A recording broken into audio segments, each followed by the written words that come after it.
नमस्कार दोस्तों, स्वागत है आप सभी का एक बार फिर से उत्कर्ष नर्सिंग क्लासेज के ऑनलाइन प्लेटफॉर्म के ऊपर, जहां पे हम लेकर आए एक और धमाकेदार सेशन। जी हाँ दोस्तों, सीएचओ एग्जाम स्पेशल सेशन, जहां पे हम बात करते हैं सीएचओ में आने वाले तमाम उन क्वेश्चंस की। हम बात करते हैं सीएचओ एग्जाम के इम्पोर्टेंट पॉइंट ऑफ व्यू में तमाम उन महत्वपूर्ण बातों की जो इस एग्जाम में पूछे गए हैं या जिसके पूछे जाने की संभावना रहती है। गुड मॉर्निंग टू ऑल, सभी लोगों का स्वागत है। शुरुआत करते हैं एक शानदार सेशन की। और प्यारे दोस्तों, जैसा कि आपको पता है कि सीएचओ का एग्जाम जो है 19 फरवरी 2023 को होना है, और इस एग्जाम के लिए हमारे पास में लगभग 2 महीने का भी समय है। तो क्यों नहीं इस समय का बेहतरीन यूज किया जाए, और ये जो समय है इस समय में हम बेहतरीन चीज़ों को पढ़ते हुए इस एग्जाम को क्रैक करने की पूरी हिमाकत करें। तो चलिए शुरुआत करते हैं एक शानदार सेशन की। और ऐतिहासिक सेशन के अंदर आज हम बात करने वाले हैं तमाम उन छोटे छोटे क्वेश्चंस की जो इस एग्जाम के पॉइंट ऑफ व्यू में रहते वाले इंपॉर्टेंट, तमाम उन इंपॉर्टेंट क्वेश्चंस की जो इस एग्जाम में पूछे जाएंगे प्यारे दोस्तों। तो आज के सेशन का सबसे पहला क्वेश्चन लास्ट सेशन के लास्ट क्वेश्चन से रहने वाला है। हमने आपसे पूछा था लास्ट सेशन के अंदर एक छोटा सवाल, और वहीं से करते हैं शुरुआत। और ये बेसिकली हार्ट की रेट से संबंधित क्वेश्चन था। प्यारे दोस्तों, question is asking pulse rate less than 60। आपकी जो पल्स रेट है वो अगर 60 से कम हो तो उसको क्या नाम देंगे? टेकीकार्डिया, टेकीपनिया, ब्रेडीकार्डिया और ब्रेडीपनिया।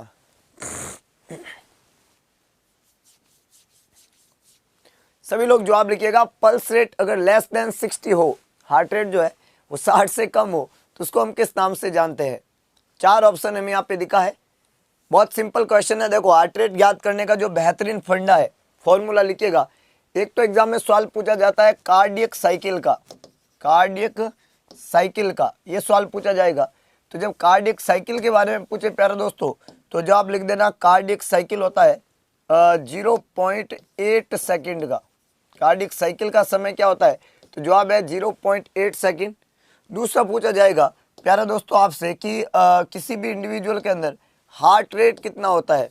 तो हार्ट रेट ज्ञात करने का तरीका होता है कि आपका जो कार्डियक साइकिल है, कार्डियक साइकिल है, उस कार्डियक साइकिल का भाग दे दो 60 सेकेंड में। एक मिनट में कितने सेकंड होते हैं? 60 सेकंड एक मिनट में। और कार्डियक साइकिल कितने टाइम का होता है? 0.8 सेकंड का। ये कार्डियक साइकिल है ना। तो पॉइंट से पॉइंट हट के 0 लग गया, सेकंड से सेकंड कट गया, 8 का यहाँ से भाग दे दो, 7 जा 56 और 4 और 0 8, 5 जा 40, कितना आ गया दोस्तों? 75 बीट पर मिनट। अगर आपको पूछे नॉर्मल हार्ट रेट कितनी होती है, तो जवाब है 75 बीट पर मिनट। ये नॉर्मल हार्ट रेट है। अब इस नॉर्मल हार्ट रेट को हमने जो ज्ञात किया है, इसमें एक रेंज भी चलती है एग्जाम के अंदर। अगर आपकी हार्ट रेट जो है वो 60 से लेके 100 के बीच में है, तो ये नॉर्मल मानी जाती है। एग्जैक्ट बोले तो 75 है, लेकिन ऐसा बोलते हैं कि 60 से 100 बीट पर मिनट को हम नॉर्मल हार्ट रेट के नाम से जानते हैं। ऐसा भी एक मतलब क्राइटेरिया है, 72 से लेके 75 आपने 78 आपने सुना होगा। 72 टू 78 नॉर्मल हार्ट रेट होती है। चाहे कोई भी रेंज बोलो, एग्जैक्ट हार्ट रेट जो होती है वो 75 होती है। अगर आपका जो है कार्डियक साइकिल 0.8 सेकेंड का है, तो हार्ट रेट कितनी होगी? 75 बीट पर मिनट। अब ये जो हार्ट है इस रेट से अगर धीरे चले, हार्ट जो है इस रेट से धीरे चले, तो उसको हम ब्रेडीकार्डिया कहते हैं, और फास्ट चले तो टेकीकार्डिया कहते हैं। एक और इम्पोर्टेंट बात है प्यारे दोस्तों हार्ट रेट को लेके, कि हार्ट रेट जो है नॉर्मल हार्ट रेट ये हमने बताई, और जब भी हम पल्स चेक करते हैं, पल्स जब भी हम किसी मरीज की पल्स चेक करते हैं, तो उसमें 3 चीज़ें चेक करते हैं। एक तो हम चेक करते हैं रेट, रेट जो अभी हमने बताई ये हमेशा होती है बीट पर मिनट। जो हम रेट चेक करते हैं वो हमेशा होती है बीट पर मिनट, है ना। 70 beat per minute, 80 beat per minute, इसको बीट पर मिनट से डिनोट करते हैं। दूसरा हम क्या चेक करते हैं? दूसरा हम चेक करते हैं रेट के बाद में रिदम। क्या चेक करते हैं प्यारे दोस्तों? रिदम। और इसमें 2 चीज़ें होती है, या तो हम रेगुलर होता है हार्ट का रिदम, या इरेगुलर होता है रिदम चेक करते हैं। और या तो रेगुलर होगा या इरेगुलर होगा। और तीसरा हम चेक करते हैं प्यारे दोस्तों वॉल्यूम। क्या चेक करते हैं? वॉल्यूम।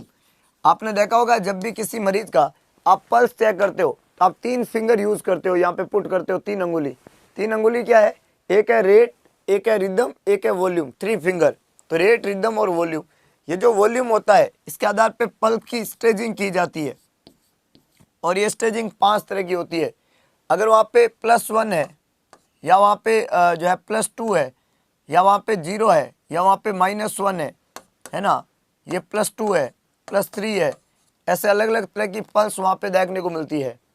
एक तो 0 +1, सॉरी माइनस नहीं है, 0 +1 +2 +3 और +4 ऐसा पल्स रहता है। +2 जो होता है ये नॉर्मल पल्स को बोला जाता है। +1 जो होता है वो थोड़ी हाइपोटोनिक है, हाइपोवोल्यूमिक है ना। 0 मतलब पल्स एब्सेंट है। +3 है हाइपर वॉल्यूमिक, और +4 जो है वो बाउंडिंग है। +4 जो है वो बाउंडिंग पल्स है। ये अलग अलग पल्स की स्टेजिंग होती है। तो यहाँ पे ध्यान रखना, एक रेट है, दूसरा रिदम है, और तीसरा वॉल्यूम को बोला जाता है प्यारे दोस्तों। अब यहाँ पे आपको एक सिंपल सा कंसेप्ट सोचना है, क्या कि ये जो पल्स की रेट के बारे में बात होती है, रेट, तो रेट जो है वो मैंने बोला कम है तो उसको ब्रेडी बोल दो। अगर ये 60 से कम है, लेस देन 60 है, तो उसको ब्रेडी बोल दो। और अगर ये मोर देन 100 है, मोर देन 100, तो उसको टेकी बोल दो, टेकी। और टेकीपनिया का मतलब होता है रेस्पिरेशन रेट का फास्ट हो जाना। टेकीपनिया का मतलब होता है इंक्रीज रेस्पिरेशन रेट, और ब्रेडीपनिया का मतलब होता है डिक्रीज रेस्पिरेशन रेट। तो नॉर्मल रेस्पिरेशन रेट क्या होती है सर? तो अगर मैं नॉर्मल रेस्पिरेशन रेट की बात करूँ प्यारे दोस्तों, रेस्पिरेशन रेट की, तो एडल्ट के अंदर होती है 12 से 20। कितनी होती है? 12 से 20। अगर ये 12 से कम हो जाए और 20 से ज़्यादा हो जाए तो टेकी और ब्रेडी के नाम से इसको जानते हैं, है ना। अगर ये कितने से कम हो जाए, 12 से कम हो जाए तो उसको ब्रेडीपनिया, और 20 से ज़्यादा हो जाए तो उसको टेकीपनिया के नाम से जानते हैं। तो पल्स के आधार पे 2 तरह का क्लासिफिकेशन, और रेस्पिरेशन रेट के आधार पे 2 तरह का क्लासिफिकेशन, टेकी और ब्रेडी। हर बार एग्जाम में पूछा जाता है। हार्ट के रेट, हार्ट के रिदम और हार्ट के वॉल्यूम से क्वेश्चन आता है। अब रेट और रिदम के आधार पे कार्डियक आउटपुट डिसाइड होगा। हार्ट का रेट कैसा है उससे कार्डियक आउटपुट डिसाइड होता है। तो कार्डियक आउटपुट अच्छा तभी होगा जब हार्ट का रेट और रिदम नॉर्मल होगा।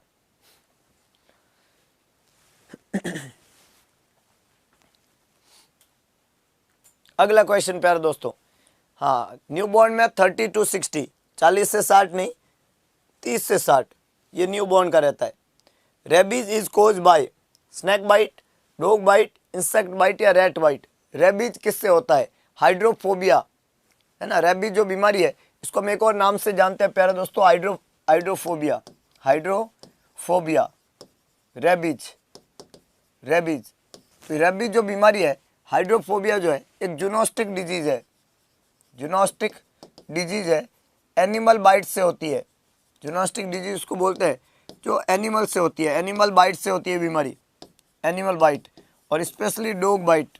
एनिमल बाइट में स्पेशली डॉग बाइट से होने वाली बीमारी है रेबीज। एक जूनोस्टिक डिजीज है, एनिमल बाइट से होती है, और स्पेशली किससे होती है? डॉग बाइट से। लासा वायरस, क्या याद रखना है इसके बारे में? लासा वायरस, रेबिट जो होता है वो जब कुत्ता जब काटता है तो उससे होता है, और यहाँ पे एक वायरस का नाम है लासा वायरस। इस वायरस को रेब्डो वायरस भी कहते हैं। क्या बोलते हैं प्यारे दोस्तों? रेब्डो वायरस, रेब्डो वायरस भी बोलते हैं, रेब्डो वायरस। बुलेट शेप का होता है। किस शेप का होता है? बुलेट शेप का होता है, बुलेट शेप का। Rabies virus, Lassa virus, rhabdo virus, ये सब रेबीज से संबंधित बातें हैं। और यहाँ पे हाइड्रोफोबिया होता है। हाइड्रोफोबिया का मतलब होता है फियर फ्रॉम वाटर, पानी से डर लगना। जब भी किसी को रेबीज होता है, ये जो वायरस होता है, तो उसकी बॉडी में एक खास तरह की सेल पाई जाती है। उन सेल को नाम देते हैं नेग्री बॉडीज। क्या बोलते हैं? Negri bodies. पूछा हुआ सवाल है, ध्यान रखना, नेग्री बॉडीज, ये आपको ध्यान रखना है रेबीज के बारे में। रेबीज जो बीमारी है, इसमें कुत्ते के काटने के बाद में काटी हुई साइट जो होती है उसको 5 से 10 मिनट बहते हुए पानी में, है ना, जो टैप वाटर है उस टैप वाटर के अंदर वॉश करना है। ये सबसे पहला फर्स्ट एड मैनेजमेंट होता है डॉग बाइट का। डॉग बाइट जब हो जाए तो 10 मिनट तक लगातार पानी, जो बहता हुआ पानी होता है, उसके अंदर क्या करना है? उस वुंड, घाव को धोना है। घाव को पट्टी पुट्टी नहीं करनी है, उसको सूचर नहीं लगाना है, इस बात का ध्यान रखना होता है। और उसको बहते हुए पानी में 10 मिनट के लिए धोना है, जिससे वायरस की इफेक्ट बॉडी में कम हो जाता है। डॉग के बाइट होने के बाद में पोस्ट प्रोफाइलैक्टिक वैक्सीन वहाँ पे लगाया जाता है। याद रखना, बाकी बीमारियों में बीमारी होने के बाद में वैक्सीन का कोई रोल नहीं है, लेकिन डॉग बाइट के बाद में जरूरी नहीं आपको रेबीज हो, इसलिए पोस्ट प्रोफाइलैक्टिक वैक्सीन वहाँ पे दिया जाता है मरीज को। पोस्ट प्रोफाइलैक्टिक वैक्सीन 0, 3, 7, 14, 21 और 28। पोस्ट प्रोफाइलैक्टिक वैक्सीन 0, 3, 7, 14 और 28 ये टाइमिंग रहता है वैक्सीन के लगाने का। 0 डे, ये डे है, 0 day, 3rd day, 7th day, 14th day और 28 डे, ये पोस्ट प्रोफाइलैक्टिक वैक्सीन है। होने के बाद में लगाते हैं, और जो कुत्ता है उसको 10 दिन तक ऑब्जर्व करते हैं, 10 डेज तक। जो डॉग है आपका डॉग, उसको 10 डेज तक ऑब्जर्व करते हैं, 10 डेज तक, कि उसका जो है वो जिंदा है कि नहीं है। अगर वो जिंदा है तो रेबीज नहीं होगा आपको। अगर वो मर गया 10 दिन के अंदर, 10 डे ऑब्जर्व करते हैं, और अगर वो मर गया तो डेफिनेटली आपको रेबीज होने की रिस्क ज़्यादा है। ये प्रॉब्लमेटिक इश्यू है। पोस्ट प्रोफाइलैक्टिक वैक्सीन कहाँ में लेना होता है, याद रखना, याद रह जाएगा। ये तरीका रहता है उसका। अगर आप उसको रूट के ऊपर डिपेंड करता है, उसको अगर आप सबक्यूटेनियस लगाते हो तो यही तरीका रहता है। अगर आप इंट्राडर्मल लगाते हो दोनों आर्म के अंदर तो इसका डोज कम हो जाता है, इतने टाइम आपको नहीं देना होता है अगर उसको आप सबक्यूटेनियस लगाते हो तो। क्लियर है? हाँ, अलग अलग डोज के आधार पर डिसाइड होता है। ये प्रोफाइलैक्सिस का तरीका होता है डॉग बाइट के अंदर। और रेबीज जो बीमारी होती है वो डॉग बाइट की वजह से ही होती है। अगला question,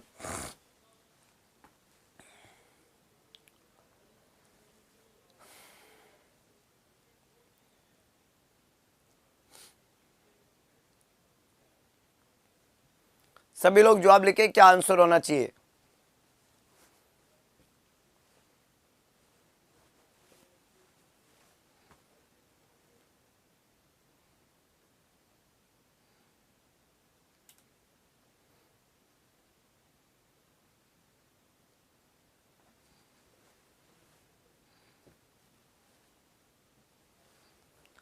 On application of ice bag to a client with fever, heat is transmitted to। जब आप आइस बैग एप्लीकेशन करते हैं फीवर के मरीज में, तो हीट कौन से मेथड से ट्रांसमिट होती है? हीट के ट्रांसमिट होने का मेथड कंडक्शन, कन्वेक्शन, एवापोरेशन और रेडिएशन। प्यारे दोस्तों, हीट के ट्रांसमिशन के 4 मेथड है। याद रखना, हीट के ट्रांसमिशन के 4 मेथड है। सवाल के सही होने के कुछ मेथड है, जिसमें पहला मेथड क्या होता है? अगरबत्ती लगा के लाइक बटन को प्रेस करके पूरे जोश और उत्साह के साथ में सेशन से जुड़ जाइए। दूसरा मेथड क्या है? दूसरा मेथड है अपने अंदर हमेशा विश्वास रखे, एक एंथुजियाज्म रखे कि जो आप जवाब देंगे वो आपका जवाब सही होगा। तीसरा क्या होता है? तीसरा ये होता है कि हर सवाल को ध्यान से पढ़ें, चारों ऑप्शन को ध्यान से पढ़ें और अपने ज्ञान का पूरा उपयोग करें उसके ऊपर। और चौथा क्या होता है? चौथा होता है कि हर बार जब आप जवाब देते हैं तो जवाब के सही होने के बाद में कॉन्फिडेंस अपने अंदर बिल्डअप करें और हमेशा अपने आप को एंथुजियास्टिक रखें। आपकी एनर्जी ही आपकी सफलता का कारक बनेगी, याद रखना। तो यहाँ पे हीट के ट्रांसमिशन के 4 मेथड है। पहला मेथड है रेडिएशन, एवापोरेशन, कन्वेक्शन और कंडक्शन। प्यारे दोस्तों, हमने पहले भी पढ़ा है रेडिएशन मेथड जो है इसमें कोई डायरेक्ट कांटेक्ट नहीं होता है, जबकि कंडक्शन मेथड में डायरेक्ट कांटेक्ट होता है। ये जो रेडिएशन मेथड है, इस रेडिएशन मेथड का मतलब होता है indirect contact. Indirect contact, indirect contact मतलब जो एनवायरनमेंट है, ध्यान रखना प्यारे दोस्तों, जो एनवायरनमेंट है उससे संबंधित ये मेथड है। एनवायरनमेंट से संबंधित क्या कि मान लो एनवायरनमेंट अगर कोल्ड है तो मरीज जो है उसको भी ठंड लगेगा। ये एनवायरमेंटल मेथड के ऊपर डिपेंड करता है। तो रेडिएशन मेथड जो होता है वो इनडायरेक्ट कांटेक्ट है, ये एनवायरनमेंट के ऊपर डिपेंड करेगा। ठंडे एनवायरनमेंट में आपको ठंड लगना और गर्म एनवायरनमेंट में आपको गर्मी लगना, ये पहला मेथड है, रेडिएशन मेथड कहते हैं इसको।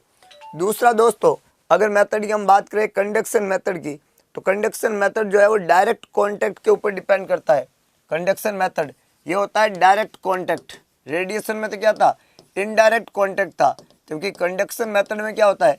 कोल्ड सरफेस के डायरेक्ट एक्सपोजर में आ रहा है यहाँ पे मरीज। जो सरफेस है कोल्ड सरफेस है और कोल्ड सरफेस के डायरेक्ट एक्सपोजर में आ रहा है मरीज, तो इस मेथड को हम बोलते हैं डायरेक्ट मेथड, कंडक्शन मेथड। यहाँ पे देखो application of ice bag to a client with a fever, तो अगर आइस पैक आप लगा रहे हो तो ये कोल्ड मेथड है और डायरेक्ट कॉन्टेक्ट वाला मेथड है। डायरेक्ट कॉन्टेक्ट अगर इनडायरेक्ट कांटेक्ट हो तो एनवायरमेंटल मेथड है। समझे एनवायरमेंट का मतलब? जैसे मान लो अभी बाहर ठंड है तो पूरा एनवायरमेंट ठंडा है, तो मैं अगर उस एनवायरमेंट में खड़ा रहूंगा तो मेरे को भी क्या लगेगी? ठंड। अब मैं किसी के कांटेक्ट में थोड़ी हूँ, लेकिन ये एनवायरमेंट ही ठंडा है तो इसको रेडिएशन कहते हैं। एनवायरमेंट का रेडिएशन ही ठंडा है। लेकिन कंडक्शन मेथड में क्या है, सब जगह ठंडा नहीं है, कहीं बर्फ पड़ा हुआ है और मैं बर्फ के ऊपर हाथ रख दूं और थोड़ी देर में मेरा हाथ ठंडा हो जाए, ये डायरेक्ट कांटेक्ट है, इसको कंडक्शन मेथड कहते हैं। तो एक होता है रेडिएशन, एक होता है कंडक्शन मेथड, और इससे हीट का ट्रांसमिशन होता है। जैसे बहुत सिंपल एक मैकेनिज्म मैं बताऊं कि मान लो मेरी बॉडी का टेम्परेचर जो है, ये मेरी बॉडी है और मेरी बॉडी का टेम्परेचर है 37 डिग्री सेंटीग्रेड। मैं जिस एनवायरनमेंट में हूँ उस एनवायरनमेंट का टेम्परेचर है 20 डिग्री सेंटीग्रेड। तो क्या होगा, ये एनवायरनमेंट चाहेगा कि मेरी हीट इसके पास जाए, तो मेरा हीट का लॉस होगा 1 डिग्री और इसका तो 20 से 21 हो जाएगा, मेरा 36 हो जाएगा। अब 37 तो नॉर्मल था पर 36 नॉर्मल थोड़ी है। तो जैसे ही मेरी बॉडी की हीट बाहर की तरफ ट्रांसफ़र हुई और मेरे को क्या होगा, ठंड लगना शुरू हो जाएगा। जैसे ही मेरा टेम्परेचर कम हुआ, ये असेस किया मेरे हाइपोथैलेमस ने। कौन असेस करता है? हाइपोथैलेमस, जिसके पास में है टेम्परेचर रेगुलेटिंग सेंटर। तो ये जो रेगुलेटिंग सेंटर है इसने असेस किया, ये तुरंत क्या करेगा, ये तुरंत मेरी बॉडी की मसल के ऊपर एक्ट करेगा और कहेगा कि हीट का लॉस हो रहा है। तो मसल के अंदर क्या होगा, जर्की मूवमेंट होगा, इसको हम क्या बोलते हैं, शिवरिंग। तो मेरा जैसे ही हीट का लॉस होगा 36 होगा, हाइपोथैलेमस क्या करेगा, शिवरिंग, और शिवरिंग कराएगा, हीट का जनरेशन कराएगा, तो वापस हीट जो है वो 36 से 37 हो जाएगा। ये शिवरिंग मेथड क्या है, रेडिएशन की वजह से ठंड लगने पे हीट को वापस बनाने का काम है हाइपोथैलेमस का। तो पहला मेथड जो है वो है प्यारे दोस्तों रेडिएशन मेथड, जो हीट लॉस का रहता है, और हीट लॉस का सबसे बड़ा मेथड होता है रेडिएशन मेथड। अगर हम बात करें ऑन एंड अबाउट 60% हीट का लॉस जो है वो इस रेडिएशन मेथड से होती है। और ये जो कंडक्शन मेथड है जिसमें मैं डायरेक्ट कॉन्टैक्ट की बात कर रहा हूँ, यहाँ पे हीट लॉस का 3% ही है, ये सबसे छोटा मेथड है। हीट लॉस का सबसे बड़ा मेथड तो है रेडिएशन, और हीट लॉस का सबसे छोटा मेथड तो है वो कौन सा है, कंडक्शन मेथड कहलाता है। इस बात का ध्यान रखना, कंडक्शन मेथड में डायरेक्ट कांटेक्ट में आप सरफेस के ऊपर। तीसरा जो लिखा है प्यारे दोस्तों, उसको हमने यहाँ पे लिखा है कन्वेक्शन, और एक है एवापोरेशन। ये जो कन्वेक्शन मेथड होता है, हीट लॉस का जो कन्वेक्शन मेथड होता है, इस मेथड में एयर मेथड के ऊपर डिपेंड करता है, एयर के ऊपर। जैसे मान लो एसी चल रहा है, पंखा चल रहा है, और पंखे की डायरेक्ट एयर जो है, हवा जो है मेरी बॉडी के ऊपर अगर लगती है तो मेरी बॉडी से हीट का लॉस कराएगा, और जब डायरेक्ट एयर मेरी बॉडी पे लग देगी और हीट का लॉस होगा, इस मेथड को मैं क्या नाम दूंगा, कन्वेक्शन मेथड। लेकिन अगर इस मेथड की बात करूं मैं, इवापोरेशन की, तो ये बेसिकली वेटपन से रिलेटेड है, गीलेपन से। हाँ, अगर मेरी पूरी बॉडी गीली है, जैसे sometime I got more heat, मेरा बॉडी बहुत ज़्यादा गर्म है, तो मेरी बॉडी से स्वेटिंग होगा, पसीना। तो पसीने से क्या हो गया, मेरा पूरा बॉडी गीला हो गया।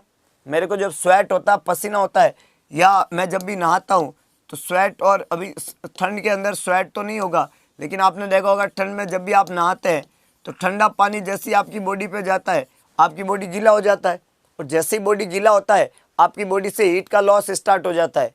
तो हीट का लॉस अगर गीलेपन से होता है तो उस मेथड को किस नाम से जानते हैं, उस मेथड को यहाँ पे इवापोरेशन के नाम से जानते हैं। एक मेथड हो गया कन्वेक्शन, और एक मेथड कौन सा हो गया, इवापोरेशन। ध्यान रखना, रेडिएशन सबसे बड़ा मेथड है हीट लॉस का, और उसके बाद में एवापोरेशन है लगभग 22% के आसपास, और ये जो कन्वेक्शन मेथड है ये तीसरे नंबर का मेथड है, 15% के आसपास हीट लॉस इससे होती है, और सबसे कम हीट लॉस जो होती है वो कंडक्शन मेथड से होती है। आपको हीट लॉस का कोई भी अलग अलग मेथड पूछे, जवाब देना है सीक्वेंस के साथ में।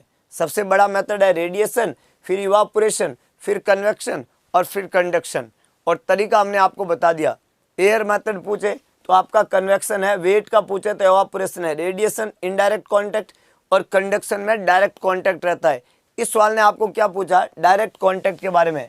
मरीज को बुखार था और आपने क्या किया, आइस बैग जो है वो डायरेक्ट कांटेक्ट किया बुखार को कम करने के लिए, तो ये ठंडापन है वो उसके अंदर का हीट का लॉस करवाएगा। This is very simplest mechanism, and that is the conduction method, direct contact method.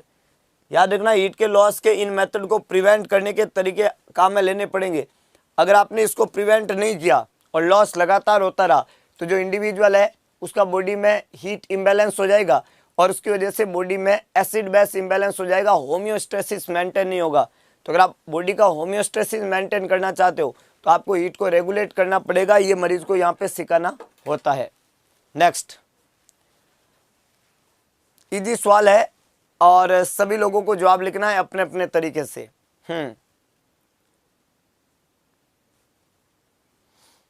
सभी लोगों को जवाब लिखना है, बिल्कुल। सवाल कह रहा है पेनफुल मिक्सचुरेशन क्या कहलाता है? डिसयूरिया, एनयूरिया, ग्लाइकोसूरिया और ओलिगोयूरिया। प्यारे दोस्तों, यहाँ पे अलग अलग टर्मिनोलॉजी है जो यूरिन आउटपुट से संबंधित है। जैसे एक है ओलिगोयूरिया। ओलिगोयूरिया का मतलब होता है डिक्रीज यूरिन आउटपुट, कम हो जाना यूरिन आउटपुट। यूरिन आउटपुट का क्या हो जाना? कम हो जाना।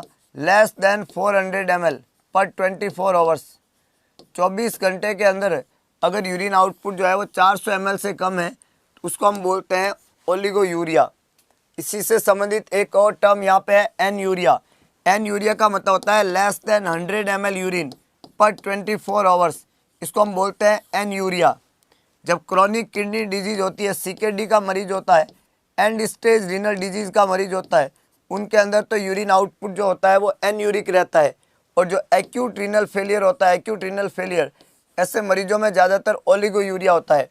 ओलिगोयूरिया और एनयूरिया रीनल फेलियर के साइन है। किसका साइन है? Sign of renal failure. अगर आपको बोले किसी मरीज को रीनल फेलियर हो गया है, उसका साइन क्या है, तो oliguria is a sign of renal failure. Oliguria is a sign of acute renal failure. और इसमें तो रिवर्सिबिलिटी है, और अगर ये 100 से भी कम हो जाए तो उसको एनयूरिया के नाम से जानते हैं। प्यारे दोस्तों, अगर किसी मरीज में यूरिन आउटपुट 0 हो जाए तो उसको क्या बोला जाएगा? अगर किसी मरीज में यूरिन आउटपुट 0 हो जाए तो उसको क्या बोलेंगे? 400 से कम को ओलिगोयूरिया कहते हैं और 100 से कम को एनयूरिया कहते हैं। अगर किसी मरीज में यूरिन आउटपुट 0 हो जाए, 24 घंटे में no urine output, there is 0 urine output, उसको क्या बोलेंगे?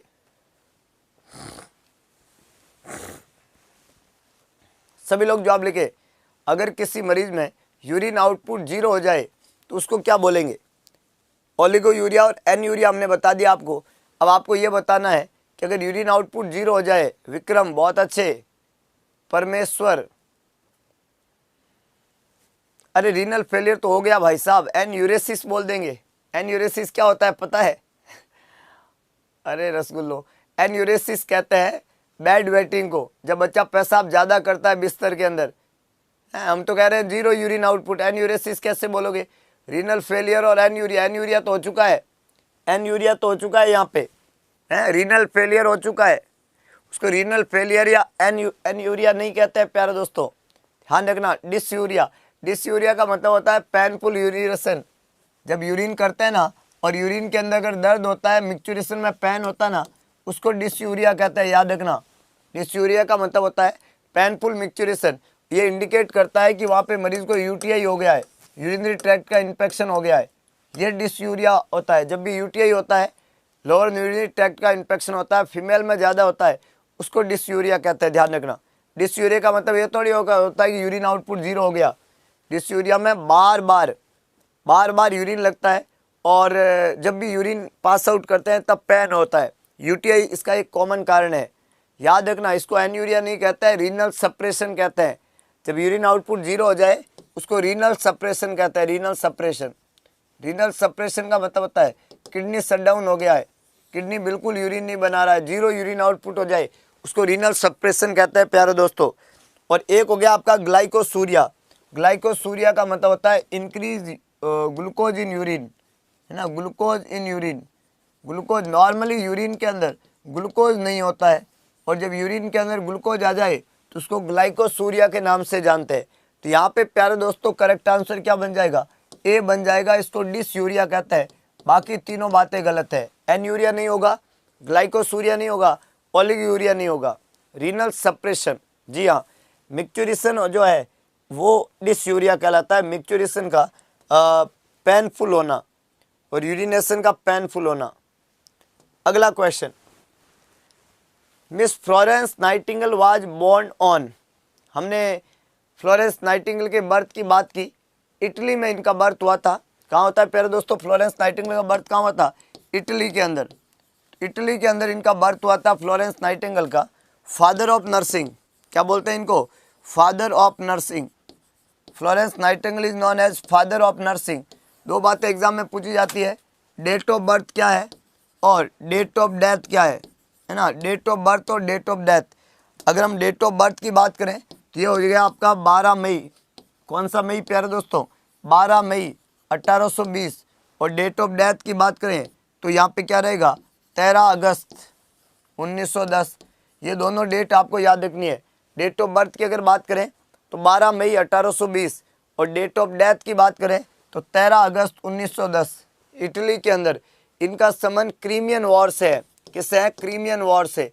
जो घायल सैनिक थे उनका सबसे पहले इन्होंने केयर किया था, तो क्रीमियन वॉर जो होता है उससे संबंधित इनका रहता है। और इन्होंने एनवायरमेंटल थ्योरी का जनक माना जाता है। फ्लोरेंस नाइटिंगेल ने एक थ्योरी दी थी जिसका नाम है एनवायरमेंटल थ्योरी। कौन सी थ्योरी प्यारे दोस्तों, एनवायरमेंटल थ्योरी, एनवायरमेंटल थ्योरी। सभी बातें ध्यान रखना। एनवायरमेंटल थ्योरी के जनक, father of nursing, date of birth, date of death, इसके अलावा जो है यहाँ पे बर्थ का स्पेस, ये सभी एग्जाम में पूछा जाता है। तो यहाँ पे जवाब क्या होगा, 12 मई 1820। कौन सा होना चाहिए, 12 मई 1820। ये तीनों जो है वो गलत है। फ्लोरेंस नाइटिंगेल का बर्थ डेट यहाँ पे आपको पूछा था, तो 12 मई 1820। अगला क्वेश्चन,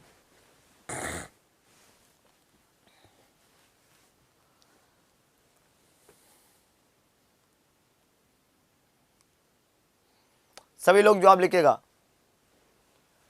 सभी लोग जवाब लिखेगा, क्या आंसर होना चाहिए।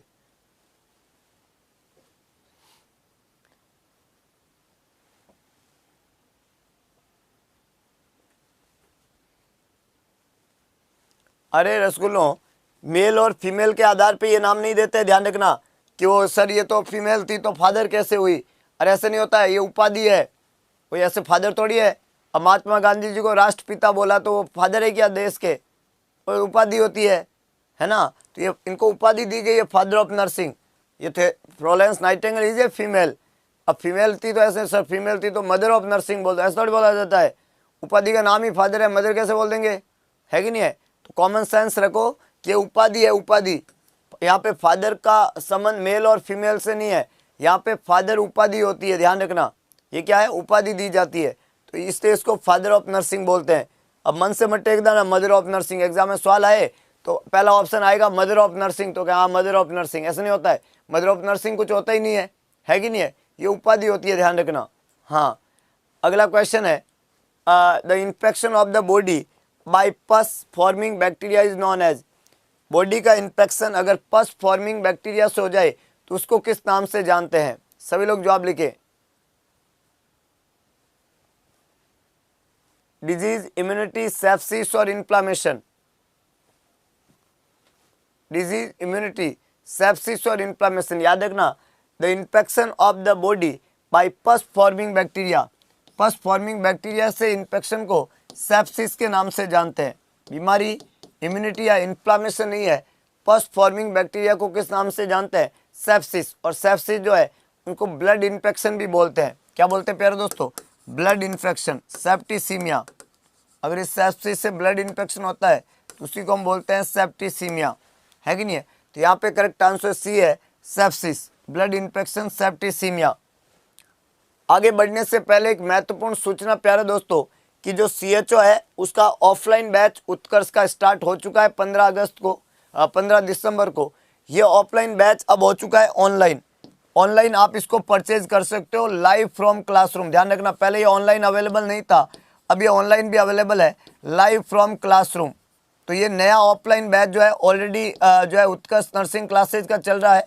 एक बैच स्टार्ट हुआ था 8 नवंबर को, दूसरा बैच स्टार्ट हुआ है 15 दिसंबर को, और 15 दिसंबर को जो इस बैच स्टार्ट हुआ है इसका समय है 4 से 8, ध्यान रखना समय है 4 से 8। और इस बैच का ऑफलाइन बैच का ऑनलाइन प्लेटफॉर्म भी अवेलेबल है। तो हमारे जितने भी दूर के विद्यार्थी हैं उनकी डिमांड के ऊपर हमने इसको अब ऑनलाइन स्टार्ट किया, जो पहले नहीं था। तो आप अगर इस CHO एग्जाम की तैयारी करना चाहते हो, जो 19 फरवरी को एग्जाम है, तो आप ऑनलाइन परचेज भी कर सकते हो CHO का बैच। और इस बैच में बिल्कुल इस बैच का जो पूरा सिलेबस पैटर्न है वो बिल्कुल एकदम नए पैटर्न के ऊपर, नया जो सिलेबस पैटर्न है उसके आधार पे है, और पूरे जो नोट्स है वहाँ पे अवेलेबल है, इस बात का आप ध्यान रखें। और प्रिंटेड नोट्स होते हैं, आपको डीपीपी मिलता है, और इसके अलावा हर संडे को प्रैक्टिस टेस्ट पेपर वहाँ पे रहते हैं। तो राजस्थान सीएचओ का नया batch live from classroom, offline batch as well as online, दोनों ही प्लेटफॉर्म है, आप किसी को भी ज्वाइन करके अपने आप को कॉन्फिडेंट कर सकते हो इस एग्जाम के लिए। क्लियर है दोस्तों? अगले क्वेश्चन की तरफ नेक्स्ट देखिएगा। The small animal with strong and sharp teeth such as rats are example of. छोटे छोटे एनिमल जिनके स्ट्रॉन्ग और बहुत ही शार्प टीथ होते हैं, जैसे चूहा, रैट, ये किसके एग्जाम्पल है? वो छोटे एनिमल जिनके स्ट्रॉन्ग और एकदम शार्प नुकीले दांत होते हैं, उसको क्या बोलते हैं? जवाब लिखिएगा। पहला लिखा हुआ है आर्थ्रोपोड्स, दूसरा है फंगस, पहला होता है आर्थ्रोपोड्स, दूसरा है फंगस, तीसरा है रोडेंट्स और चौथा है इंसेक्ट्स। छोटे छोटे जिनके बहुत ही शार्प दांत होते हैं, जैसे रैट को क्या बोला जाता है? रैट को क्या बोला जाता है प्यारे दोस्तों? रोडेंट्स। जी हाँ, रैट जो है इसको क्या बोलते हैं? रोडेंट्स। तो जिनके शार्प टीथ होते हैं, छोटे छोटे होते हैं और एकदम स्ट्रॉन्ग और शार्प टीथ होते हैं, उनको रोडेंट्स के नाम से जानते हैं। जैसे rat is a rodents. Respiratory isolation include. प्यारे दोस्तों, अगर किसी मरीज में हम रेस्पिरेटरी आइसोलेट करते हैं तो उसमें कौन कौन सी चीज़ें इंक्लूड है? जैसे एक बीमारी है कोविड। अब कोविड बीमारी में जो मरीज होता है उसमें रेस्पिरेटरी आइसोलेशन होता है। रेस्पिरेटरी आइसोलेशन में कौन सी चीज़ें इंक्लूड होती है? सभी लोग अपना अपना जवाब लिखेंगे। रेस्पिरेटरी आइसोलेशन में कौन सी चीज़ इंक्लूड होती है? पहला है use of mask, use of gown, hand washing और all of the above. Respiratory isolation के अंदर कौन सी चीज इंक्लूड होती है? चार बातें प्यारे दोस्तों, अपने अपने तरीके से जवाब लिखना। रेस्पिरेटरी आइसोलेशन क्या है मरीज को? ऐसे अलग अलग आइसोलेशन होते हैं, कॉन्टैक्ट प्रिकॉशन, रेस्पिरेटरी प्रिकॉशंस, और इसके अलावा जो है अलग अलग तरीके के प्रिकॉशंस रहते हैं। रेस्पिरेटरी आइसोलेशन में क्या यूज करते हैं?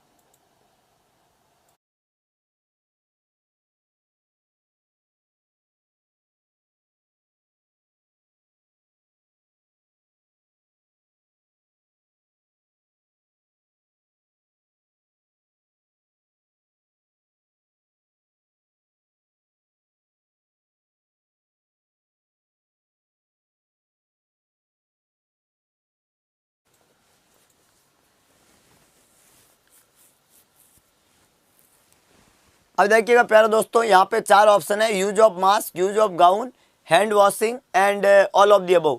जब हम आइसोलेशन की बात करते हैं कि मान लो एक मरीज है और उसको एक तो यूनिवर्सल प्रिकॉशंस होते हैं और एक पर्टिकुलर आइसोलेशन होता है। जब आप किसी मरीज को सिर्फ रेस्पिरेटरी आइसोलेट करते हो तो इसके अंदर ये हैंड वॉशिंग और गाउन यहाँ पे इंक्लूड नहीं होगा। वैसे हैंड वॉशिंग एक बाय डिफ़ॉल्ट प्रोसेस है कि हर किसी को प्रिकॉशंस के रूप में हाथ को वॉश करना है, हैंड वॉश करना है, दिस इज़ वेरी एसेंशियल। पर हैंड वॉशिंग और गाउन स्पेशली रेस्पिरेटरी आइसोलेशन का पार्ट नहीं है। जब मैंने रेस्पिरेटरी वर्ड यूज़ किया तो सिर्फ मैं मास्क यूज़ करने के बारे में बोलूँगा। जब मैं रेस्पिरेटरी वर्ड को यूज़ करता हूँ तो सिर्फ किसका यूज़ करूँगा? मास्क के यूज़ करने के बारे में बोलूँगा। तो ए यहाँ पे करेक्ट आंसर है। Use of mask is a respiratory isolation, rest all are the not the part of respiratory isolation. Hand washing aseptic technique का ऑटोमेटिक पार्ट है। पर अगर रेस्पिरेटरी आइसोलेशन बोला तो यूज ऑफ मास्क है ना, 2 गज की दूरी, मास्क है जरूरी, आपको पता होना चाहिए। 2 गज की दूरी, मास्क है जरूरी, ये कंसेप्ट पहले बहुत था, अब ये कंसेप्ट वापस प्रचलन में आने वाले की पूरी कगार पे है। तो safety is always better than cure. तो आपको ध्यान रखना है प्यारे दोस्तों कि जिस स्पीड के साथ में कोविड के नए वेरिएंट के साथ में जो कैसे जा रहे हैं, तो आप लोगों को भी चाहिए कि आप लोग जो है भीड़ भाड़ी वाली जगह पे ना जाए और अभी प्रिकॉशन स्टार्ट कर दें। You just use the mask and अपना प्रॉपर ध्यान रखें, भीड़ में ना जाएं, जुकाम वाले लोगों से दूरी बना के रखें, और इस तरीके का कंसेप्ट आपको अभी से भी फॉलो करना है जिससे आपका जो है प्रॉब्लम ना हो। कोविड जो है वो एक जानलेवा बीमारी है और इसके अंदर प्रिवेंशन, बचाव ही उपचार है। तो आपको अपने हैंड को क्लीन रखना है, मास्क को यूज़ करना है, हैंड को सैनिटाइज करना है, ये सभी कहानियाँ जो है आपको ध्यान रखना है। अगला क्वेश्चन है, ऑटोक्लेव का टेम्परेचर कितना होना चाहिए? कल हमने ऑटोक्लेव के बारे में आपको बताया, स्टरलाइजेशन का मेथड होता है और ऑटोक्लेव जो होता है उसके अंदर जो है मॉइस्ट हीट का ये मेथड है ऑटोक्लेव। ऑटोक्लेव जो स्टरलाइजेशन का मेथड है ये ऑटोक्लेव मॉइस्ट हीट, इसके अंदर क्या यूज़ करते हैं प्यारे दोस्तों, मॉइस्ट हीट यूज़ करते हैं, मॉइस्ट हीट। और ये जो मॉइस्ट हीट है इसके थ्रू हम 121 डिग्री सेंटीग्रेड टेम्परेचर पे 15 LBS प्रेशर के साथ में 15 LBS प्रेशर के साथ में 121 डिग्री सेंटीग्रेड पे 15 से 20 मिनट तक जो मरीज होता है उसको जो आर्टिकल्स रहते हैं उनको रखते हैं, और वो आर्टिकल्स जो है वो जर्म्स फ्री हो जाते हैं, microorganism as well as उसकी spore, microbes as well as उसकी स्पोर्स जो होती है वो सभी खत्म हो जाती है। इसको हम ऑटोक्लेव मेथड के नाम से जानते हैं।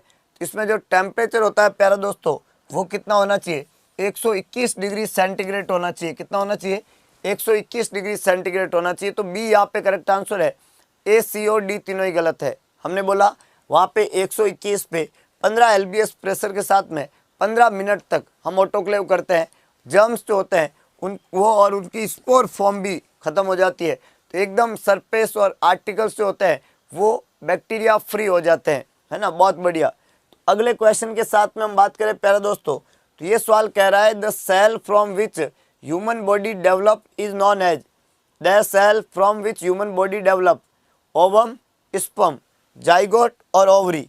4 ऑप्शन यहाँ पे है, आप सभी लोगों को अपना अपना जवाब लिखना है।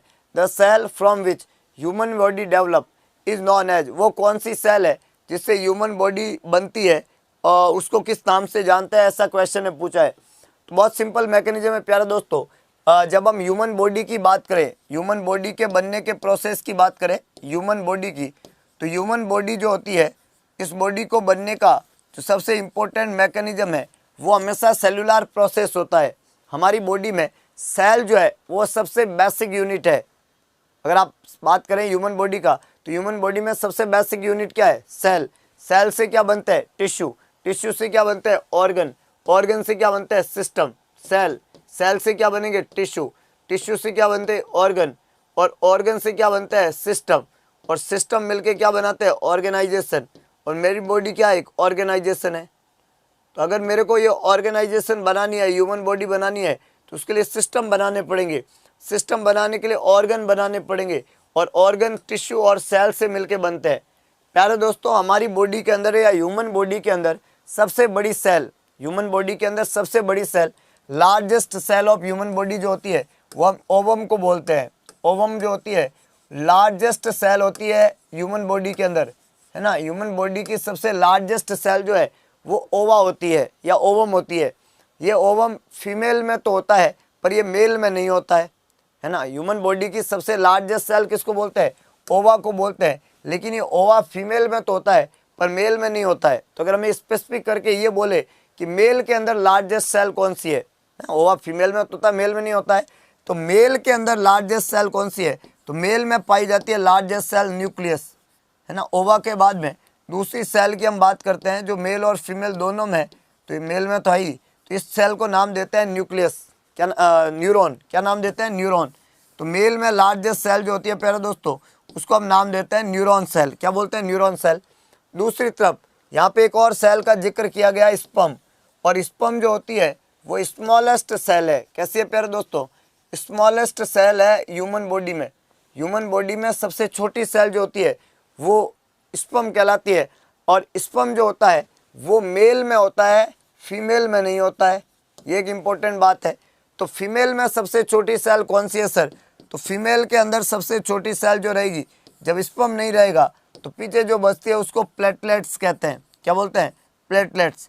तो ऐसे हम बड़ी सेल की बात करें, ओवा ह्यूमन बीइंग के अंदर सबसे बड़ी सेल है और स्पर्म ह्यूमन बीइंग में सबसे छोटी सेल है।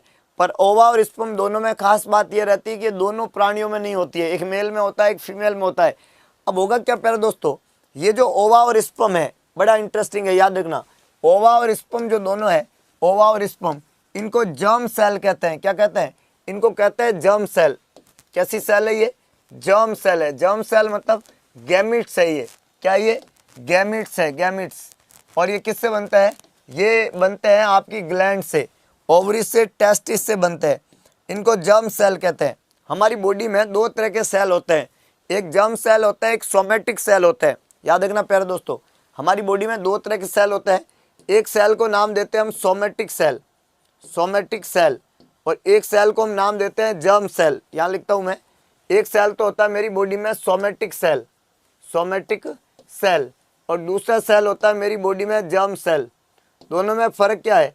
सोमेटिक सेल मेरी बॉडी की वो सेल है जिसके अंदर माइटोटिक डिवीजन होता है। माइटोटिक, माइटोटिक मतलब 1 से 2, अब फिर 1 से 2, फिर 1 से 2, इसको माइटोटिक डिवीजन कहते हैं। मेरी बॉडी में एक डिवीजन का टाइप है माइटोटिक डिवीजन, जिसको मैं बोलता हूँ समसूत्री विभाजन। कौन सा विभाजन प्यारे दोस्तों? समसूत्री विभाजन, समसूत्री विभाजन। जितनी भी मेरी बॉडी की सोमेटिक सेल है वो इसी विभाजन पे काम करती है, और हर सेल से 2 सेल बनती है, दोनों का सूत्रस्राव रहता है। सूत्रस्राव मतलब ये जो 46 है, तो इससे बनने वाली दोनों सेल 46 होगी, इससे बनने वाली दोनों सेल के क्रोमोसोम 46 होंगे। तो हमेशा क्रोमोसोम के सूत्रस्राव रहते हैं सोमेटिक सेल के अंदर। प्यारे दोस्तों, अगर मैं इनकी बात करूं, इनकी जर्म सेल की जो दूसरे तरह की होती है, ये नॉन माइटोटिक है। कैसी है ये? नॉन माइटोटिक है। नॉन माइटोटिक मतलब इसमें समसूत्री विभाजन नहीं होता है, और इस जब समसूत्री विभाजन नहीं होता है तो इससे बनने वाली जो सेल है वो हमेशा कैसी होगी? आधे सूत्र की होगी, इसको अर्धसूत्री कहते हैं। नॉन माइटोटिक मतलब मियोसिस होता है, मियोसिस, और मियोसिस में सूत्र आधा हो जाता है। तो मान लो एक सेल है, तो एक सेल से कितनी सेल बनेगी? तो 1 से 4, 1 से 4 ऐसे चलेगा। यहाँ पे तो था 1 से 2, 1 से 2, यहाँ पे है 1 से 4, और ये जो 1 से 4 बन रही है प्यारे दोस्तों, इनका सूत्र हाफ हो जाता है। जैसे ये अगर 46 था तो इनका सूत्र होगा 23, 23, 23 और 23। सूत्र एकदम क्या हो जाएगा? आधा। आधे सूत्र को क्या बोलते हैं? मायोसिस। तो मायोसिस या नॉन माइटोटिक होती है जर्म सेल। तो ये जो जर्म सेल बनी मेरे, ये जर्म सेल हमेशा नॉन माइटोटिक है। ओवा भी 23 क्रोमोसोम के साथ में, स्पर्म भी 23 क्रोमोसोम के साथ में। तो जर्म सेल हमेशा नॉन माइटोटिक सेल है, अर्धसूत्री विभाजन का परिणाम है। समझ में आ रहा है रसगुल्लों? समझ में आ रहा है तो सभी लोग अगरबत्ती लगाएंगे। 1 मिनट का समय दूंगा, और अगले 1 मिनट में तमाम सभी रसगुल्लों को लाइक बटन प्रेस करके अपने आप को कॉन्फिडेंट करना है, और आपका कॉन्फिडेंस ही आपकी सफलता का कारक बनेगा। आपका धैर्य और आपका विश्वास ही आपको सफल बनाएगा। अगर आपके अंदर है तो सफलता आप तक आएगी। इसके लिए रुकना पड़ेगा, इसके लिए इंतजार करना पड़ेगा, क्योंकि हर चीज़ को होने में वक्त लगता है। मैंने बोला बर्फ़ को पानी में बदलने में वक्त लगता है। ऐसा थोड़ी हुआ कि बर्फ़ जो है, बर्फ़ को रखा और वो पानी हो गया हाथों हाथ। बर्फ़ को पानी में बदलने में वक्त लगता है। ढले हुए सूरज को निकलने में वक्त लगता है। पूरी रात गुजरेगी ना, तब सवेरा होगा, पर ऐसी कोई रात ही नहीं है जिसने सवेरा नहीं होने दिया। दोनों बातें एक दूसरे के साथ में रहती है। तो सूरज ढलेगा, लेकिन वापस उसको आने में वक्त तो लगेगा। तो ढले हुए सूरज को निकलने में वक्त लगता है। हिम्मत रख, हिम्मत रख, थोड़ा और जोर लगा। किस्मत के जंग लगे हुए दरवाजे को खुलने में वक्त लगता है। दरवाजा तो खुलेगा भाई, और इतना खुलेगा और इतना मिलेगा कि तूने सपने में भी नहीं सोचा। लेकिन इससे पहले अपने फील्ड का पक्का खिलाड़ी बनना पड़ेगा। इन सभी बातों को आत्मसात करना पड़ेगा, इन सभी बातों को टिप ऑफ द टंग करना पड़ेगा। 1 मिनट का समय है, तमाम रसगुल्लों को अपना अपना पूरा जोश दिखाना है। देखते हैं कि उत्कर्ष के हमारे इन शेरों के अंदर कितना दम है। सुबह सुबह ये जो शेर है, ये एकदम भेड़िए की तरह रजाई में घुसे हुए तो नहीं है, या ये बहादुर शेर की तरह एकदम चेयर के ऊपर बैठ के और पेन और पेंसिल से। हाँ जी हाँ दोस्तों, सभी लोगों को एक पूरे जोश और उत्साह के साथ में पढ़ना है। आपकी पढ़ाई, आपकी मेहनत ही आपकी सपनों को पर लगाएगी, है कि नहीं है? तो सभी लोगों को एक कॉन्फिडेंस बनाना अपने अंदर, एक बिल्डअप करना है पावर। क्या पावर? सफलता वाला पावर। कभी आपने रॉकेट को देखा है? रॉकेट को, रॉकेट कहाँ जाता है? ऊपर हवा में जाता है, लेकिन कब जाता है? हाँ वेरी गुड, जब रॉकेट जो है उसके बैक के अंदर आग लगाई जाती है, तो वो आग जो है वो सफलता की आग होती है जो उसको ऊपर ले जाती है। आपको भी इस तरीके से अपने आप को कॉन्फिडेंस करना पड़ेगा इस एग्जाम में पार पाने के लिए। एग्जाम है 19 फरवरी को, और अगर इस 19 फरवरी के एग्जाम में सफलता चाहते हैं प्यारे दोस्तों, तो सफलता के मार्ग डिसाइड करने पड़ेंगे। यहाँ पे ओवा और स्पर्म, 2 बातें हमने की। ओवा में 23 क्रोमोसोम होते हैं, स्पर्म में भी कितने होते हैं? 23, क्योंकि दोनों सेल कैसी है? Germ cell. और जर्म सेल में क्रोमोसोम के नंबर आधे होते हैं। जर्म सेल में क्रोमोसोम के नंबर आधे होते हैं। आंकड़ा बिल्कुल नया होना चाहिए प्यारे दोस्तों। जितने भी हमारे तमाम 1800 रसगुल्ले हैं, आंकड़ा अभी डबल हो जाना चाहिए, क्योंकि आपका आंकड़ा ही हमारी एनर्जी है। इन 23 क्रोमोसोम के अंदर दो तरह के क्रोमोसोम होंगे प्यारे दोस्तों। एक को बोलते हैं ऑटोसोम, क्या बोलते हैं? ऑटोसोम। और दूसरे को क्या बोलते हैं? एलोसोम। आपको ये पता होना चाहिए कि ऑटोसोम के टोटल नंबर 22 होते हैं। ऑटोसोम के टोटल नंबर 22 होते हैं। और इधर मैं बात करूं, यहाँ पे भी ऑटोसोम है और यहाँ पे भी क्या है? यहाँ पे भी एलोसोम है। मेरे प्यारे दोस्तों, यहाँ पे ऑटोसोम के नंबर क्या होंगे? 22 होंगे। ऑटोसोम के नंबर फिक्स है, इधर भी 22 होंगे, इधर भी 22 होंगे। अब एलोसोम की बारी आती है, तो याद रखना यहाँ पे एलोसोम के कितने नंबर होते हैं और वहां पे कितने होते हैं। जैसे मैं अगर ओवा में पूछूं तो एलोसोम बताओ दोस्तों कितने होते हैं? सभी लोग जवाब लिखिएगा, क्या होते हैं एलोसोम के नंबर? जवाब सभी लोग जवाब लिखे। जवाब लिखो प्यारे दोस्तों। एक जोड़ी नहीं होते हैं एलोसोम। एलोसोम एक जोड़ी नहीं होते हैं। एक जोड़ी तो दो हो जाएंगे। समझ रहे हो बात को? एक जोड़ी तो कितने हो जाएंगे? दो। श्रुति एसएम ने बिल्कुल सही लिखा है, पूजा ने गलत लिखा है, आयुषी ने गलत लिखा है, काफी लोगों ने गलत लिखा है। मेरे प्यारे दोस्तों 22 तो हो गए ना, और टोटल 23 होते हैं, तो 2 एक्स नहीं होंगे, 1 एक्स होगा। हमेशा ध्यान रखना, ओवा के अंदर 1 एक्स ही होता है। ओवा 23 क्रोमोसोम वाली सेल है, तो 22 तो ऑटोसोम हो गए। अब पीछे कितना बचा? 23 में से मैं 22 निकाल दूंगा तो पीछे एक ही बचेगा ना।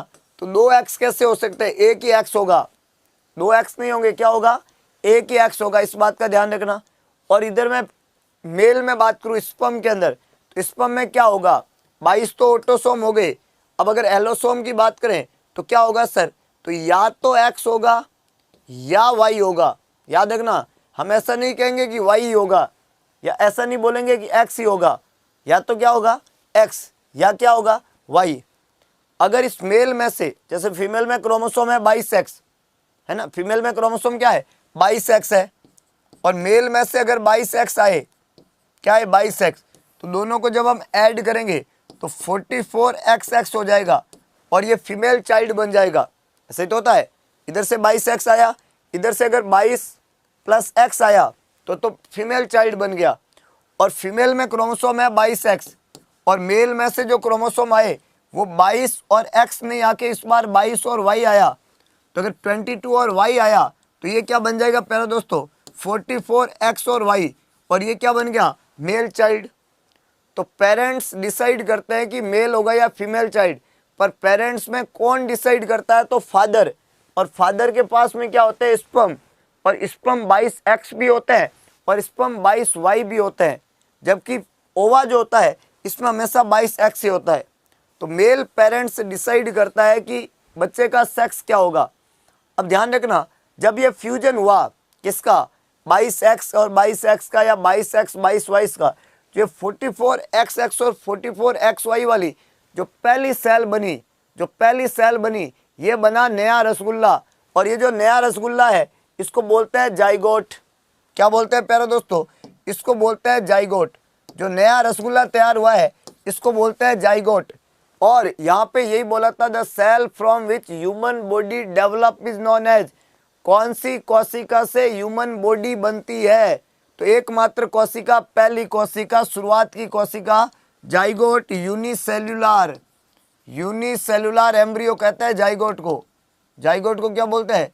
यूनिसेलुलर एम्ब्रियो, पहली कोशिका। ये ओवरी जो है ना, ये तो ग्लैंड है फीमेल की। जाइगोट पहली कोशिका है जो मेल और फीमेल गैमेट्स के मिलने से बनी, ओवा और स्पर्म के फ्यूजन से बिना फर्टिलाइजेशन का प्रोडक्ट है।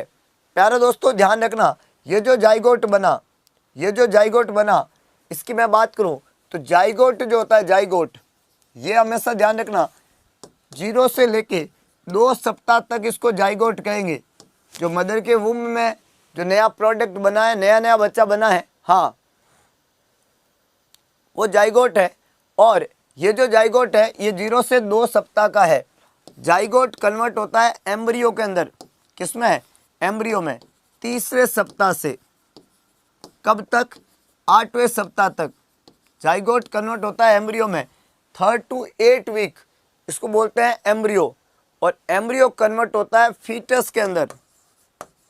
किसमें, फीटस में 9 वीक से, याद रखना प्यारे दोस्तों, 9 वीक से टिल बर्थ, जब तक बेबी बर्थ नहीं हो जाता तब तक हम इसको क्या बोलेंगे, इसको हम फीटस नाम देंगे। तो पहला कौन होगा, जाइगोट, फिर कौन होगा, एम्ब्रियो, फिर कौन होगा, फीटस। जाइगोट बोलते हैं पहले 2 हफ्ता को, याद रखना। एम्ब्रियो बोलते हैं 3 से 8 सप्ताह, और फीटस बोलते हैं 9 वीक से टिल बर्थ, ये फीटस कहलाएगा। और बर्थ होने के बाद में अलग अलग नाम, जिसको हम न्यूबॉर्न बोलेंगे, उसके बाद में टोडलर, उसके बाद में प्री स्कूल, उसके बाद में स्कूल एज, उसके बाद में एडोलसेंट। लेकिन ये 3 बातें आपको याद रखनी है, जाइगोट किसको बोलते हैं, एम्ब्रियो किसको बोलते हैं, और फीटस किसको बोलते हैं। यूनिसेलुलर प्रोडक्ट जो है वो सबसे पहला जाइगोट बनेगा। याद रखना दोस्तों, अगर ये जाइगोट जो है, इसके बाद में फीटस के बाद में जब बच्चा बर्थ होता है, सेकेंड स्टेज ऑफ लेबर में जो प्रोडक्ट ऑफ कंसेप्शन का एक्सपल्जन हो जाता है और बेबी बर्थ हो जाता है, तो बर्थ होने के बाद में इसको क्या बोलेंगे, बर्थ होने के बाद में इसको बोल देंगे आप न्यूबॉर्न या नियोनेट। क्या बोल देंगे, नियोनेट। और ये नियोनेटल एज जो होती है वो पहले 28 दिन की होती है, ध्यान रखना। कितने दिन की होती है, पहले 28 दिन की। इस एज में 2 बातें आती है, पहली कौन सी होती है, अर्ली, और दूसरी होती है लेट। एक होता है अर्ली और एक होता है लेट नियोनेट।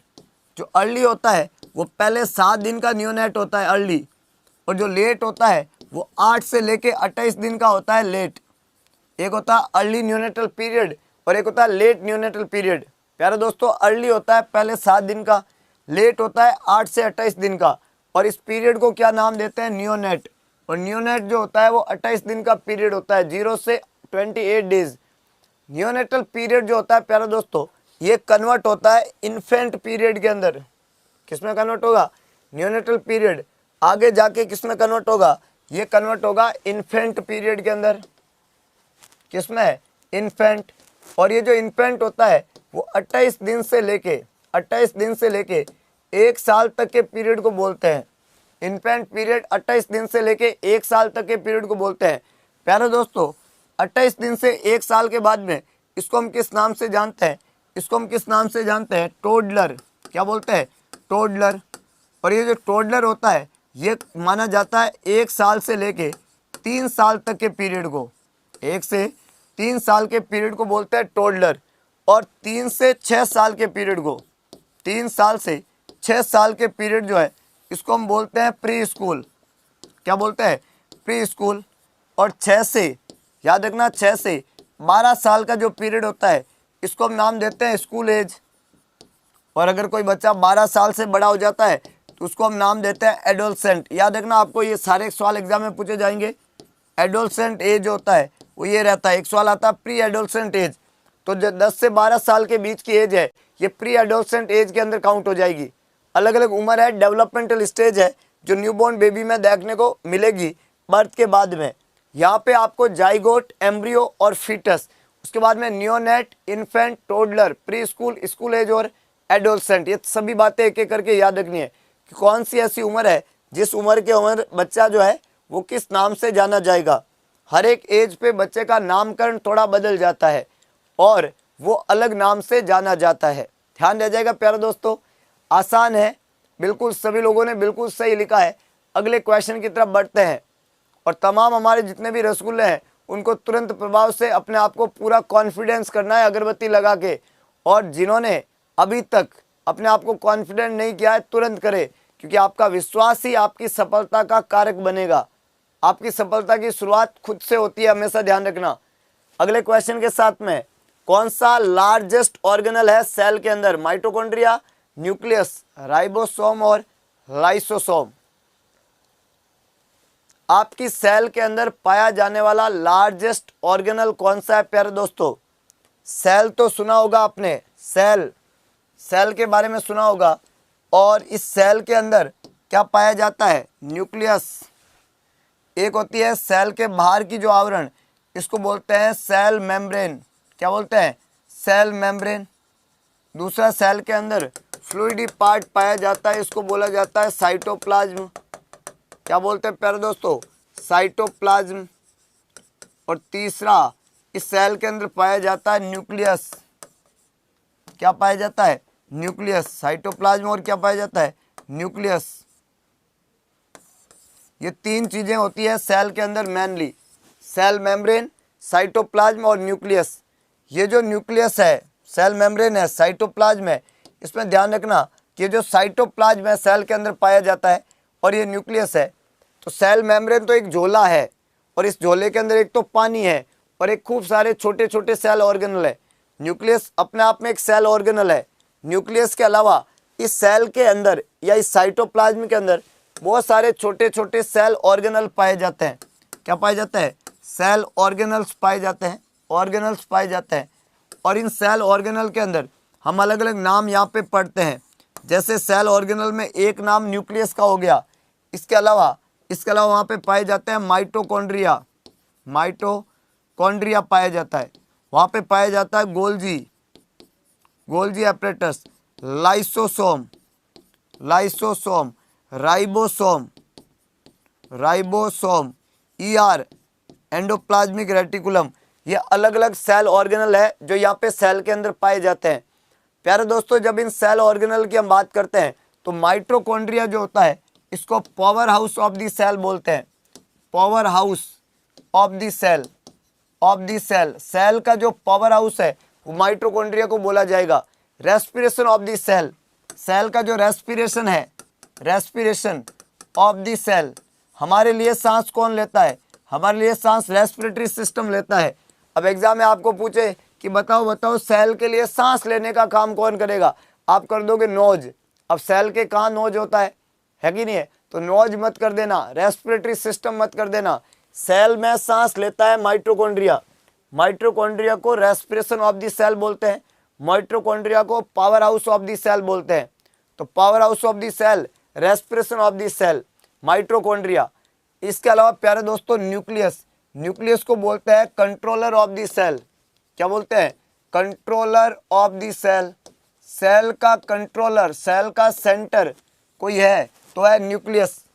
और सेल का सबसे बड़ा ऑर्गेनल, सेल के अंदर अपने आप में अलग ही नाम रखने वाला, आप देख पा रहे हो कि सेल मेम्ब्रेन, साइटोप्लाज्म और एक अलग ही नाम न्यूक्लियस, क्योंकि ये सेल का सबसे बड़ा सेल ऑर्गेनल है। सेल को कंट्रोल करता है, सेंटर में होता है। दो ही सेल में नहीं होता है न्यूक्लियस। कौन सी दो सेल में प्यारे दोस्तों? कौन सी दो सेल में न्यूक्लियस नहीं होता? लिख दीजिएगा। राइबोसोम जो होता है इसको प्रोटीन फैक्ट्री कहते हैं। क्या बोलते हैं? Protein factory. अगर आपको बोले सेल में प्रोटीन फैक्ट्री किसको बोलते हैं तो ribosome is a protein factory of the cell. और लाइसोसोम क्या है दोस्तों? Suicidal bag of the cell. क्या बोलते हैं इसको? Suicidal bag of the cell, bag of the cell. अलग अलग नाम यहाँ पे दिए गए हैं, किसको किससे नाम से जाना जाएगा। लाइसोसोम को सुसाइडल बैग बोल देंगे, राइबोसोम जो है उसको प्रोटीन फैक्ट्री बोल देंगे, न्यूक्लियस को कंट्रोलर ऑफ द सेल बोल देंगे। और आरबीसी और प्लेटलेट के पास में न्यूक्लियस नहीं होता है, इसलिए इनको ए न्यूक्लिएटेड या नॉन न्यूक्लिएटेड सेल बोलते हैं। एकमात्र ब्लड में कंप्लीट सेल किसको बोला जाता है? किसको बोला जाता है? WBC को। समझ में आ रहा है रसगुल्लो? हाँ बिल्कुल बिल्कुल। तो यहाँ पे करेक्ट आंसर क्या बनेगा? न्यूक्लियस, जिसको हमने लार्जेस्ट सेल ऑर्गेनल बोला या सेल का कंट्रोलर पार्ट बोला प्यारे दोस्तों। तो आंकड़ा जो है वो बिल्कुल नया लग चुका है और एक नए आंकड़े के साथ में अगले क्वेश्चन की तरफ बढ़ेंगे। और सवाल ये भी धमाकेदार है, याद रखना हर एक सवाल इस CHO एग्जाम के लिए रामबाण होने वाला है। एग्जाम का पीरियड जैसे जैसे पास में आ रहा है, हर एक सेशन धमाकेदार होने वाला है। हर दिन कुछ ऐसे क्वेश्चंस हम डील करेंगे जो सीधे एग्जाम में पूछे हुए हैं या जिनके पूछे जाने की पूरी संभावना बनेगी। जैसे कि ये क्वेश्चन है, in following which is not a feature of cardiac muscle. हमारी बॉडी में एक इम्पोर्टेंट ऑर्गन है हार्ट, और उसके पास में एक मजेदार मसल्स होती है कार्डियक मसल, इसको मायोकार्डियम कहते हैं। प्यारे दोस्तों, आप विश्वास नहीं करेंगे, मायोकार्डियम हमारी बॉडी की ऐसी मसल है, ऐसी मसल है, ऐसी मसल है कि आपकी बॉडी में ऐसे मसल है ही नहीं कोई। इतने जबरदस्त काम करती है मायोकार्डियम अगेंस्ट द ग्रेविटी।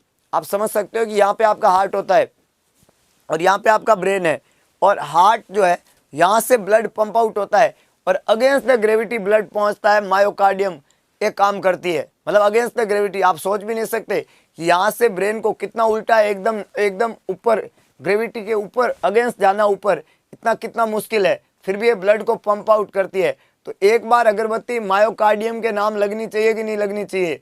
भाई मायोकार्डियम इतना अच्छा काम करती है, तो आधे मिनट का समय दूंगा, हमारे जितने भी तमाम रसगुल्ले हैं तुरंत मायोकार्डियम की जय बोलें और एक बढ़िया अगरबत्ती मायोकार्डियम के नाम की लगा दे। अगरबत्ती का मतलब है press the like button, make your self confident. अपने आप को मायोकार्डियम की तरह मजबूत और टिकाऊ बनाओ कि दुनिया जो है ना वो आपको आंख उठा के भी देखने की कोशिश ना करे। इस दुनिया में सबसे बड़ा रोग जो है वो है क्या कहेंगे लोग, और ये कहानी आपके दिमाग से बिल्कुल हट जानी चाहिए। अपने आप पे विश्वास करना है। लोगों का काम है कहना, आपका काम है पढ़ना, पूरे विश्वास और उत्साह के साथ में पढ़ना। तो यहाँ पे क्या लिखा प्यारे दोस्तों, दे आर वॉलंटरली। मायोकार्डियम कभी भी वॉलंटरली नहीं होती है, ये इनवॉलंटरली होती है। हमारी इच्छा से काम नहीं करती है, अपनी इच्छा से ही काम करती है। तो ये लिखा हुआ है कौन सा फीचर नहीं है, तो ये तो हो ही नहीं सकता है कि मायोकार्डियम वॉलंटरली हो, ये मायोकार्डियम का फीचर है ही नहीं, इसलिए करेक्ट आंसर ही ए हो जाएगा, ध्यान रखना। They are striated. जी हाँ दोस्तों, मायोकार्डियम जो है वो स्केलेटल मसल की तरह क्या होती है, स्ट्राइटेड होती है। वैसे तो सारी की सारी स्केलेटल स्मूथ मसल जो है वो अनस्ट्राइटेड होती है, पर ये स्मूथ मसल होते हुए भी स्ट्राइटेड है, तो ये स्ट्राइटेड होती है। एक लिखा हुआ है फाउंड ओनली इन हार्ट, सिर्फ हार्ट में पाई जाती है, और ये कॉन्ट्रैक्शन और डायलेशन में मदद करती है। जी हाँ दोस्तों, हार्ट का कॉन्ट्रैक्शन कहलाता है सिस्टल, हार्ट का कॉन्ट्रैक्शन कहलाता है सिस्टल, और हार्ट का डायलेशन कहलाता है डायस्टल। तो हमारे हार्ट के अंदर एक कैपेसिटी होती है कि the heart can systole and the heart can diastole, the heart can systole and the heart can diastole. So these systole and diastole is always on dependent on myocardium my dear friend. किस पे? Myocardium के ऊपर। तो यहाँ पे correct answer क्या है? यहाँ पे करेक्ट आंसर है कि वो वॉलंटरली नहीं होती है, वो इनवॉलंटरली होती है। बाकी तीनों बातें सही है। सवाल ने ये पूछा था कि कौन सी बात इसके बारे में सही नहीं है। अब कई रसगुल्ले ने सी आंसर लिखा, और तो सी तो सही है ही, इसके अलावा ये भी सही है, ये भी सही है, कौन सी सही नहीं है ऐसा पूछा है। तो सवाल को आपको पूरा पढ़ना होता है, तब आपका जवाब और भी जबरदस्त बनेगा, याद रह जाएगा। आसान है। चलें आगे अगले क्वेश्चन की ओर, पूरे विश्वास के साथ में प्यारे दोस्तों कि कौन सा पार्ट नहीं है एक्सियल स्केलेटल के अंदर। अब बताओ सभी लोग।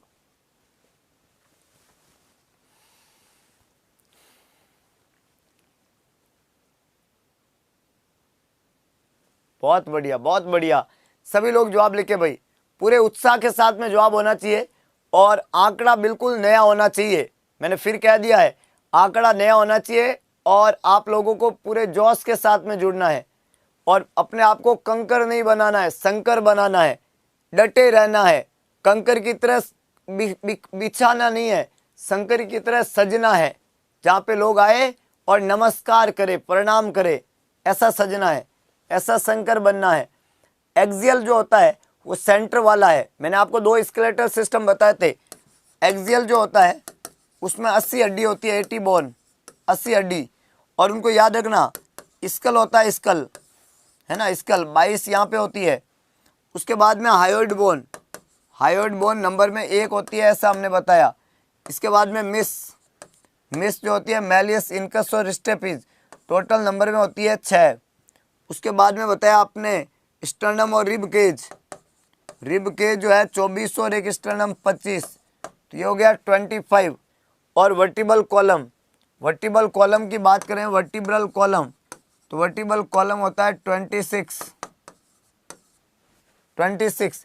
तो यहाँ पे 22 स्कल बोन, 1 आयोइड बोन, 6 मिस, 25 रिब केज और 1 स्टर्नम होता है, तो 24 होती है, और 1 स्टर्नम तो 25 हो गई, और वर्टिबल कॉलम 26 हो गई। सभी को आप ऐड कर दो, बड़ा आसान है। 6 और 2 8, और 1 9, और 1 10 से 4 14, और 6 20, 2 2 और 2 4 5 6 7 8, तो टोटल हड्डी कितनी हो गई? 80 बोन हो गई प्यारे दोस्तों। जो आपका स्केलेटल सिस्टम है, एक्सियल स्केलेटल सिस्टम है, उसमें टोटल हड्डी कितनी होगी? 80। अब आप यहाँ पे देखेंगे पहला हड्डी लिखा हुआ है स्टर्नम, तो स्टर्नम आता है यहाँ पे रिब केज में आता है, इसको ब्यूटी बोन भी बोलते हैं, सॉरी ब्रेस्ट बोन भी बोलते हैं। क्या बोलते हैं? ब्रेस्ट बोन, तो sternum is a breast bone, number में 1 होती है, पाई जाती है। स्कल बोन, स्कल बोन 22 होती है, एक्सियल का ही पार्ट है। और रिब केज, रिब केज 12 जोड़ी होती है ना, 12 जोड़ी, यह है 22 और यह है 12 पेयर्स, 12 जोड़ी, जिसको हम बोलते हैं 24 इन नंबर्स।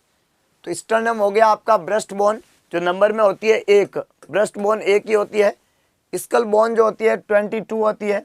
रिब के जो है उसमें 12 जोड़ी होती है, 24। तो ये 3 तो बातें यहाँ पे रही, लेकिन प्यारे दोस्तों ये जो ह्यूमरस है, यह हाथ की हड्डी है, और हाथ की हड्डी जो है वो अपेंडिकुलर का पार्ट है, एक्सियल का नहीं है। ये कौन सा स्केलेटल सिस्टम है?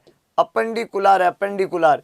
अपेंडिकुलर में टोटल 126 हड्डियाँ होती है, जिसमें 80 बोन जो होती है, 60 बोन वो आपके हाथ की हड्डियाँ हैं, और 60 ही बोन आपके पाँव की हड्डियाँ हैं, है ना। ये जो 120 है, इसमें 3 क्लासिफिकेशन है, 60 हड्डियाँ हाथ में है, 60 पाँव में है, और इसके अलावा बाकी 2 आपका स्केपुला बोन है, 2 आपका क्लेविकल है, और 2 आपका जो है हिप बोन है।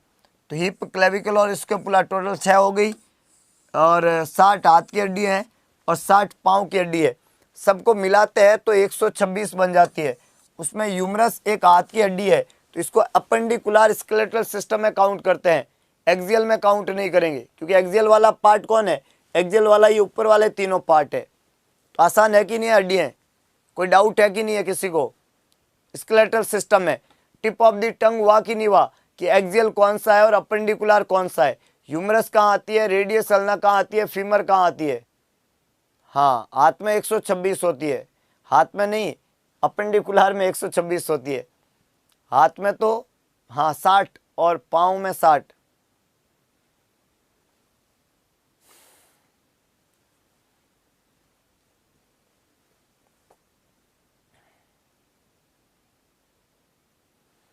चलो कोई डाउट नहीं, सब कुछ क्लियर है। तो अगले क्वेश्चन की तरफ बढ़ते हैं। मीडियास्टिनम इज फाउंड इन, बताओ बताओ बताओ रसगुल्लो बताओ, आंकड़ा बिल्कुल नया होना चाहिए। हाँ हो गया, tip of the tongue, very good, बस इसी की जरूरत है। यही विश्वास जो है उसको बना के रखना है पूरे जोश के साथ में। हाँ यहाँ पे क्या बोला है, मीडियास्टिनम कहाँ पाया जाता है? Cranial cavity. दूसरा यहाँ पे लिखा है प्यारे दोस्तों, थोरेसिक कैविटी, एब्डोमिनल और पेल्विक कैविटी। देखो 2 कैविटी होती है, एक तो आपका डोर्सल और एक होती है वेंट्रल कैविटी। जो आपकी डोर्सल कैविटी है पीछे वाली, वेंट्रल कैविटी है आगे वाली। जो पीछे वाली डोर्सल कैविटी है उसमें एक तो होगी क्रेनियल कैविटी और एक होती है वर्टिबल कैविटी। जो क्रेनियल कैविटी है प्यारे दोस्तों, जो डोर्सल कैविटी है, डोर्सल कैविटी, डोर्सल कैविटी जो होती है, इस डोर्सल कैविटी में 2 कैविटी हो गई। एक तो मैंने बोला क्रेनियल, क्रेनियल कैविटी, और एक मैंने बोला वर्टिबल कैविटी, वर्टिब्रल कैविटी। जो क्रेनियल कैविटी है उसके अंदर क्या पाया जाता है? उसके अंदर पाया जाता है ब्रेन। क्रेनियल कैविटी में क्या पाया जाता है? ब्रेन। और जो वर्टिबल कैविटी है उसके अंदर क्या पाई जाती है? Spinal cord. क्रेनियल कैविटी है उसके अंदर तो पाया जाता है ब्रेन, और जो वर्टिबल कैविटी है उसके अंदर क्या पाया जाएगा प्यारे दोस्तों? स्पाइनल कॉर्ड पाई जाएगी। यह है डोर्सल कैविटी का पार्ट। डोर्सल कैविटी के बाद में अगर मैं बात करूं दूसरे नंबर पे, इसको हम नाम देते हैं जो है आपका जो है वेंट्रल कैविटी। डोर्सल के बाद में वेंट्रल कैविटी।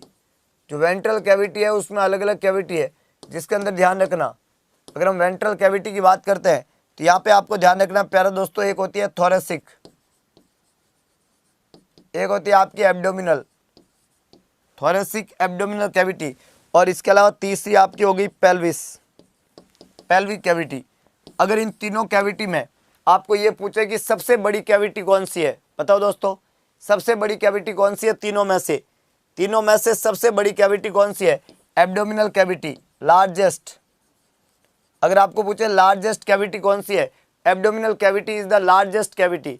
आपको ये पूछे कि आपका थोरेसिक कैविटी जो है इसमें कौन कौन सी कैविटी है, तो इसमें 3 तरह की कैविटी होती है फर्दर थोरेसिक कैविटी में। पहला कैविटी होता है पेरिकार्डियल कैविटी, पेरिकार्डियल। दूसरा होता है प्लूरल कैविटी, प्लूरल। और तीसरा जो रहता है, पहला कैविटी है पेरिकार्डियल, दूसरा है प्लूरल, और तीसरा है मीडियास्टिनम, मीडियास्टिनम। ध्यान रखना, पेरिकार्डियल कैविटी, प्लूरल कैविटी और मीडियस्टिनम। पेरिकार्डियल कैविटी जो है ये वो कैविटी है जिसके अंदर पाया जाता है हार्ट। पेरिकार्डियल कैविटी में हार्ट होता है। प्लूरल कैविटी के अंदर लंग्स होता है, लंग्स, इसके अंदर होता है लंग्स। और मीडियस्टिनम के अंदर अभी हार्ट होता है। पेरिकार्डियल कैविटी तो हार्ट को कवर करके रखती है और हार्ट पाया जाता है दो लंग्स के बीच में। Mediastinum is a space between two lungs और mediastinum is a part of thoracic cavity. और ये मीडियस्टिनम जो है दो लंग्स के बीच की जगह है। बेसिकली मीडियस्टिनम क्या है? Space between two lungs, space between two lungs. और वो जो दो लंग्स के बीच की जगह है वहाँ पे पाया जाता है हार्ट। क्या पाया जाता है? Heart. Heart is very important organ of human body. तो पेरिकार्डियल सेक में हार्ट पाया जाता है, प्लूरल कैविटी में लंग्स होते हैं और ये आपका जो मीडियस्टिनम है वहाँ पे भी हार्ट होता है। ये थोरेसिक कैविटी का पार्ट होता है। लार्जेस्ट कैविटी एब्डोमिनल है। डॉर्सल कैविटी में क्रेनियल और वर्टिबल है। क्रेनियल में ब्रेन होता है और वर्टिबल में स्पाइनल कोड वहाँ पे देखने को मिलती है। याद रह जाएगा सभी बातें दोस्तों। तो मीडियस्टिनम क्या है, कैविटी कितनी होती है, कौन कौन सी कैविटी कहाँ कहाँ पाई जाती है। आई होप ये सब क्लियर हो गया होगा आपको। Very good. हाँ, स्पेस बिटवीन टू लंग्स जो है उसको हम मीडियस्टिनम कहते हैं और वहाँ पे पाया जाने वाला जो ऑर्गन है उसको हम हार्ट कहते हैं।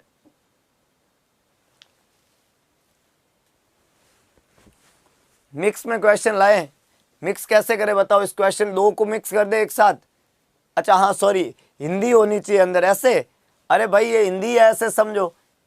इसको आप क्यों घबरा क्यों रहे हो? इसमें क्या इंग्लिश है ये बताओ?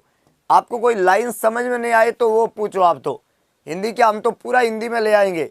अभी थोड़ा रुको तो जरा तुम, हैं, हिम्मत रख, थोड़ा और जोर लगाओ, अगरबत्ती लगाओ। अगर अगरबत्ती वाला आंकड़ा जो है ना वो 2000 हो गया तो हाथों हाथ हिंदी आ जाएगी। ये बताओ आप। तो जितने भी हमारे 2000 रसगुल्ले हैं वो तुरंत सभी अगरबत्ती लगा दो, बिल्कुल आंकड़ा नया लगा दो, हिंदी आएगी एकदम से, है कि नहीं है? हाँ चलिए देखते हैं आप हिंदी से कितना प्यार करते हैं। अभी आंकड़ा बता देगा कि आप हिंदी से कितना प्यार करते हैं। हम हाथों हाथ सवाल को हिंदी में बदल देंगे। आप आंकड़ा लगाओ, हम सवाल को हिंदी में बदल देंगे, पक्का बात है ये। देखते हैं कौन जिद पूरी करता है, आप जिद करते हैं या मैं पूरी करता हूँ। तो most part of reproductive system in both male and female is found in most part of reproductive system. Reproductive के most of the part male और फीमेल में पाए जाते हैं। कहाँ? थोरेसिक कैविटी में, एब्डोमिनल कैविटी में, पेल्विक कैविटी में, बोथ बी एंड सी। बताओ कहाँ पाए जाते हैं? देखते हैं सभी लोग। Most part of reproductive system in both male and female कहाँ पाए जाते हैं? सभी लोग जवाब लिखे, आंसर अपना अपना लिखे। आंसर जो है वो पड़ोसी का नहीं लिखे। कुछ लोग जो है पड़ोसी के आंसर पे ज़्यादा विश्वास करते हैं खुद से। उनको ऐसा लगता है कि पड़ोसी ज़्यादा सही होगा। उनको पता नहीं कि पड़ोसी जो है उसके खुद के भी मामला गड़बड़ है कि नहीं है? तो प्यारे दोस्तों, रिप्रोडक्टिव ऑर्गन जो होते हैं, रिप्रोडक्टिव सिस्टम जो होते हैं, रिप्रोडक्टिव ऑर्गन के जो पार्ट होते हैं उनकी सिचुएशन हमेशा होती है कौन सी कैविटी में? पेल्विक कैविटी के अंदर। ध्यान रखना, उसकी सिचुएशन हमेशा कहाँ होती है? पेल्विक ऑर्गन होता है reproductive organ. All reproductive organ are pelvic organ. सभी रिप्रोडक्टिव ऑर्गन कौन से ऑर्गन होता है? सभी रिप्रोडक्टिव ऑर्गन पेल्विक ऑर्गन होते हैं। यहाँ पे ये पेल्विक कैविटी में पाए जाते हैं, थोरेसिक में, एब्डोमिनल या दोनों जगह पे नहीं। कहाँ पाए जाते हैं? All reproductive organ are pelvic organ. प्यारे दोस्तों, अगला है the sticky material that is secreted in auditory canal is named as. Sticky material जो कि ऑडिटरी कैनाल में पाए जाते हैं उसको किस नाम से जाना जाता है? आपकी जो ऑडिटरी कैनाल है उसको ईयर कैनाल कहते हैं और जो ईयरिंग में मदद करेगी, आपकी जो ऑडिटरी कैनाल है इसको हम ईयर कैनाल कहते हैं। और ऑडिटरी कैनाल किस में मदद करती है? हियरिंग में मदद करती है, सुनने में मदद करती है। तो ये जो ऑडिटरी कैनाल है उसके अंदर पाया जाने वाला जो स्टिकी मटेरियल है वो किस नाम से जाना जाएगा? पहला लिखा है सीएसएफ, दूसरा है सीरुमन, तीसरा है पेरिलिम्फ और चौथा है स्वेट। आपकी ऑडिटरी कैनाल में पाया जाने वाला स्टिकी मटेरियल किस नाम से जाना जाएगा? इसको प्यारे दोस्तों सीरुमन कहते हैं, सीरुमन। क्या कहते हैं? सीरुमन। ये जो CSF होता है ये पाया जाता है वेंट्रिकल्स के अंदर। कहाँ पाया जाता है? वेंट्रिकल्स में। वेंट्रिकल कहाँ होते हैं? ब्रेन में। वेंट्रिकल कितने होते हैं? 4 होते हैं। कौन कौन से होते हैं? 2 लैटरल वेंट्रिकल, राइट लैटरल और लेफ्ट लैटरल, और 1/3 एक थर्ड वेंट्रिकल, और 1/4 एक फोर्थ वेंट्रिकल। ये 4 क्या पाए जाते हैं? वेंट्रिकल। वेंट्रिकल जो होते हैं ये CSF का प्रोडक्शन करते हैं, और CSF प्रोड्यूस होने के बाद में CS एब्जॉर्ब होता है सब एराक्नोइड स्पेस में। सेरिब्रोस्पाइनल फ्लूइड वेंट्रिकल में बनता है, वेंट्रिकल ही उसको ड्रेन करते हैं, सब एराक्नोइड स्पेस में जाता है, वहाँ पे एब्जॉर्ब होता है। प्यारे दोस्तों कुछ ऐसे मरीज होते हैं जिनमें CSF का अमाउंट ज़्यादा हो जाता है वेंट्रिकल में। जब CSF एक्सेस हो जाए, एक्सेस इन वेंट्रिकल, तब उसको हम नाम देते हैं हाइड्रोसिफलस। जब ये वेंट्रिकल में ज़्यादा हो जाए तब इसको हम क्या नाम देते हैं? हाइड्रोसिफलस। हाइड्रोसिफलस। हाइड्रोसिफलस का मतलब होता है accumulation of CSF in ventricles. Perilymph जो होता है ये यहाँ पे जवाब नहीं बनेगा, और स्वेट जवाब नहीं बनेगा। सीरुमन एकमात्र सब्सटेंस है जो कि ईयर के अंदर पाया जाता है, और ये वैक्सी सब्सटेंस होता है, स्टिकी सब्सटेंस होता है, ऑडिटरी कैनाल के अंदर बनता है, ऑडिटरी कैनाल के अंदर बनता है। अगला क्वेश्चन, सवाल कह रहा है which of the correct order of auditory ossicles from tympanic membrane to oval window. आपका जो ईयर कैनाल होती है, बाहर वाला ईयर कैनाल, ऑडिटरी कैनाल, और यहाँ पे पाया जाता है टिम्पेनिक मेम्ब्रेन। फिर पाई जाती है ईयर ऑसिकल्स जो नंबर में 3 है, मैलियस, इनकस और स्टेपीज। तो सवाल ने ये पूछा है कि उनकी सीक्वेंस क्या रहेगी, करेक्ट ऑर्डर क्या है। जब हम ऑडिटरी कैनाल से किधर जाते हैं, या आपकी जो मेम्ब्रेन है, इस मेम्ब्रेन से हम जाते हैं अंदर की तरफ, अंदर वाला जो पार्ट है इसको ओवल विंडो कहते हैं। ओवल विंडो तक हम जाते हैं तो ये 3 नंबर में जो रहती है मैलियस, इनकस और स्टेपीज, इनका सीक्वेंस इसी तरीके से रहता है। मिस कहते हैं इनको, मिस। क्या बोलते हैं? मिस। और ये मिस पे M पहले आता है, I बाद में आता है, और S लास्ट में आता है। और ये यहाँ पे मेंशन है मेलियस, इनकस और स्टेपीज, ये मेंशन है। इनकस पहले नहीं आएगी, स्टेपीज पहले नहीं आएगी, मेलियस आएगी पर स्टेपीज पहले नहीं आएगी। पहले मेलियस है, फिर इनकस है, फिर स्टेपीज है, और तीनों की तीनों ईयर ऑसिकल्स कहलाती है। हियरिंग में मदद करने वाली हड्डियाँ होती है और आपके ईयर में पाई जाएगी। मिस के नाम से जानते हैं। सबसे छोटी हड्डी जो होती है हमारी बॉडी में वो स्टेपीज को ही बोला जाता है, जो एक ईयर ऑसिकल्स का पार्ट है।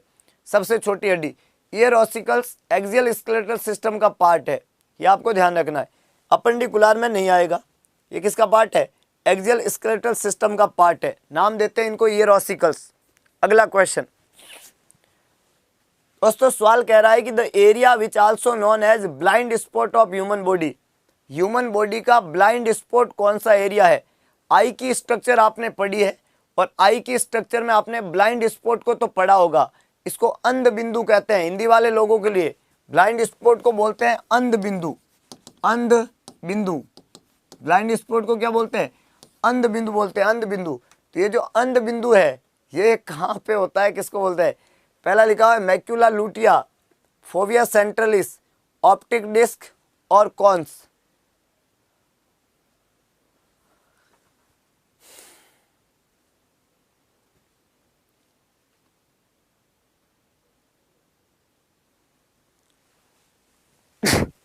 अंध बिंदु प्यारे दोस्तों,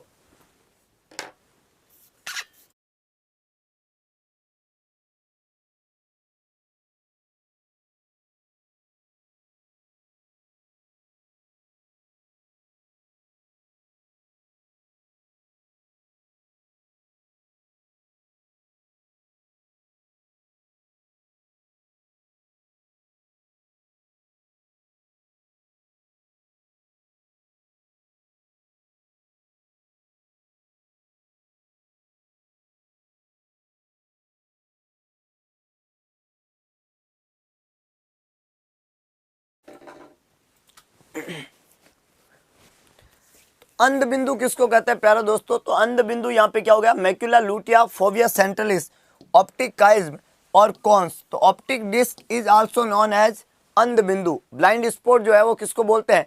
ऑप्टिक डिस्क को बोलते हैं। तो यहाँ पे करेक्ट आंसर क्या रहेगा प्यारे दोस्तों? सी रहेगा, ऑप्टिक डिस्क। बिल्कुल, ब्लाइंड स्पॉट वो होते हैं जहां पे रोड्स एंड कॉन्स क्या रहते हैं, एब्सेंट रहते हैं। याद रखना, रोड्स एंड कॉन्स क्या रहते हैं, एब्सेंट रहते हैं। तो सी यहाँ पे करेक्ट आंसर है, बाकी तीनों बातें गलत स्टेटमेंट है। अगला एक और जबरदस्त सवाल है प्यारे दोस्तों, जो हमारी आंख है, ह्यूमन आई है, इस ह्यूमन आई के अंदर एक प्रेशर होता है। जैसे हमारी जिंदगी में भी प्रेशर है, वैसे हमारी आंख में, दिमाग में, हार्ट में, सब जगह प्रेशर होते हैं। आंख के प्रेशर को क्या कहते हैं और इसको किससे मेजर करते हैं, और ये बढ़ जाए तो कौन सी बीमारी है, इस बीमारी में कौन सी दवाई मना है, सभी तरह के सवाल एग्जाम में पूछे हुए। सबसे पहले मैं ये बात करूंगा कि आंख के प्रेशर को क्या कहते हैं, तो जवाब है आईओपी। आंख के प्रेशर को क्या कहते हैं, जवाब है दोस्तों इंट्राओक्युलर प्रेशर। कौन सा प्रेशर कहते हैं आंख के प्रेशर को, इंट्राओक्युलर प्रेशर। ध्यान रहे प्यारे दोस्तों, आंकड़ा बिल्कुल नया चाहिए, तभी तो मामला बनेगा, तभी तो समझ में आएगा, है कि नहीं है। तो बिल्कुल सभी लोगों को अपने जोश और उत्साह को बना के रखना है। किसी ने कहा लगा दे आग पानी में, जवानी उसे कहते हैं, और जो सीनलेस सिलेक्शन कहानी उसे कहते हैं। तो प्यारे दोस्तों, वक्त आ चुका है अपने ही हाथों से अपनी कहानी लिखने का। खूबसूरत कहानी, वो कहानी जिसकी परिकल्पना अपने सपने में की थी रात को, वो कहानी जिसकी परिकल्पना आपने लाइफ के एक पर्टिकुलर मोड पे आके की थी, बस अपनी हिम्मत के साथ में, अपने जोश के साथ में। तो यहाँ पे हमने बोला नॉर्मल आईओपी होता है 10 to 21 mm ऑफ HG, ये नॉर्मल आईओपी है प्यारे दोस्तों। 10 से 21, तो 10 से 20 लिखा है, 10 से 20, 10 से 20, 10 से 20, सब जगह ये लिखा हुआ है। यहाँ पे देखो सेंटीमीटर HG, यह सेंटीमीटर H2O, यह mm H2O, जबकि होता है क्या है 10 to 20 mm HG, है ना, 10 to 20 mm HG, क्योंकि 10 से 21 होता है वैसे तो, पर 20 भी चलेगा। तो यहाँ पे करेक्ट आंसर जो है वो बी रहेगा। कई लोग कंफ्यूज है, ये सेंटीमीटर H2O रीडिंग नहीं है, हमेशा ध्यान रखना 10 to 21 mm of HG he reading है। मैंने बोला इतना सही तो खेल है एग्जाम का। अगर मैं बात करूं इसके बढ़ने की, अगर ये आईओपी बढ़ जाए प्यारे दोस्तों, इंक्रीज हो जाए आईओपी, और आईओपी जो है इंक्रीज जिस दिन होगा उसको हम बोलते हैं इंक्रीज आईओपी। और इंक्रीज आईओपी वाली बीमारी होती है ग्लाउकोमा। कौन सी बीमारी होगी, आईओपी जब बढ़ेगा तो बीमारी का नाम है ग्लूकोमा। और प्यारे दोस्तों, ये जो ग्लूकोमा वाली बीमारी है, ये आंख की प्रेशर की बीमारी है, जिसकी वजह से मरीज को आगे जाके विजन का प्रॉब्लम होगा। जब मरीज को ग्लूकोमा होगा तो मरीज को क्या होगा, विजन में प्रॉब्लम होगी। ग्लूकोमा वाले मरीज को विजन में प्रॉब्लम होती है।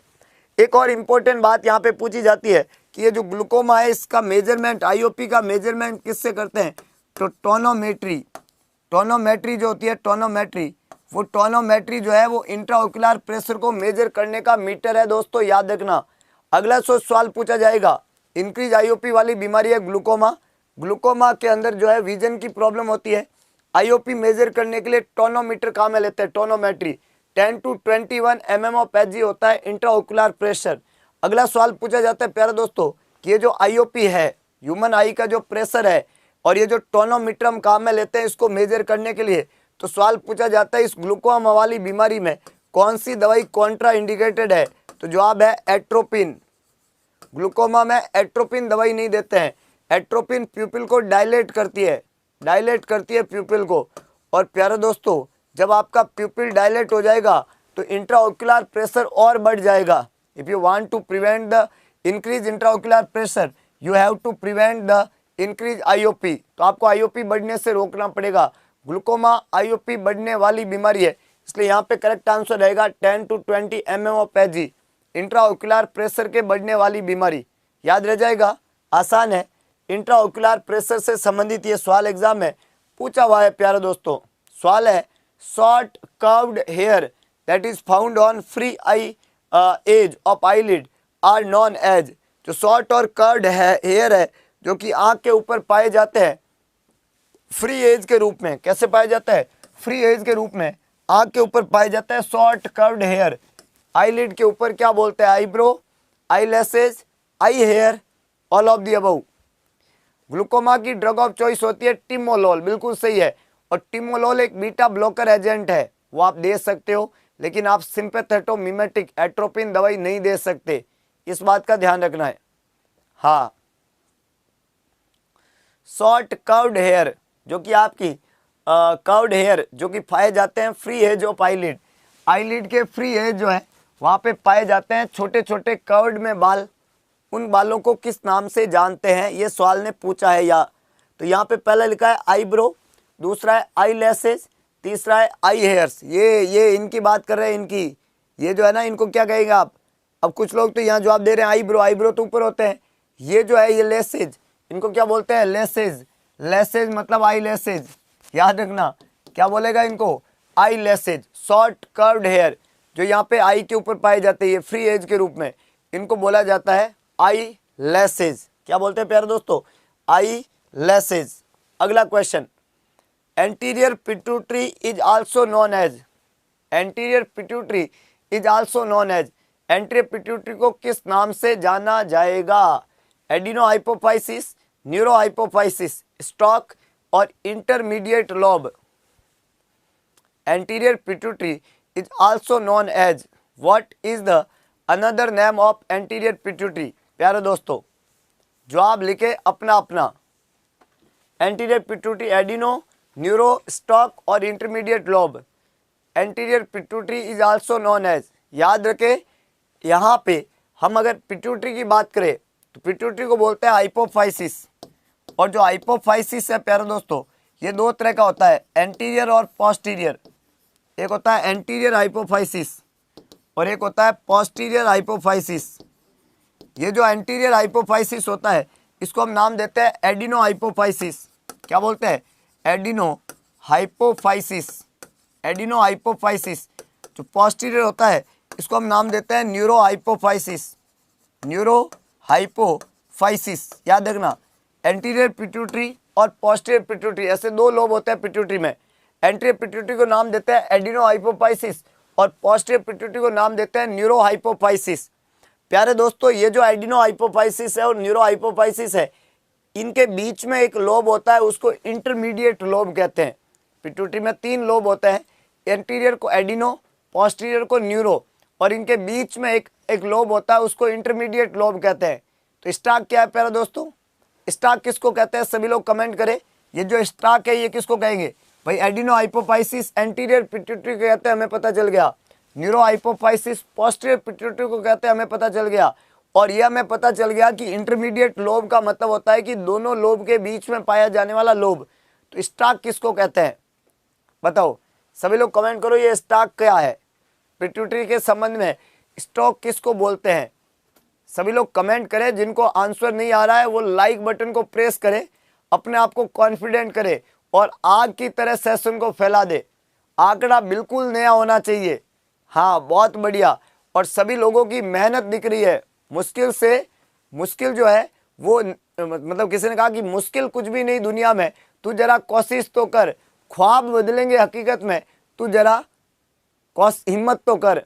और यहाँ पे एक रसगुल्ले ने बहुत जबरदस्त लिखा है कि मुश्किलों से लड़ाई रोज लड़नी पड़ती है, जिंदगी की चौसर में हर चाल चलनी पड़ती है, कुछ भी नहीं बदलता हाथों की लकीरों से, इंसान को अपनी तकदीर खुद बदलनी पड़ती है।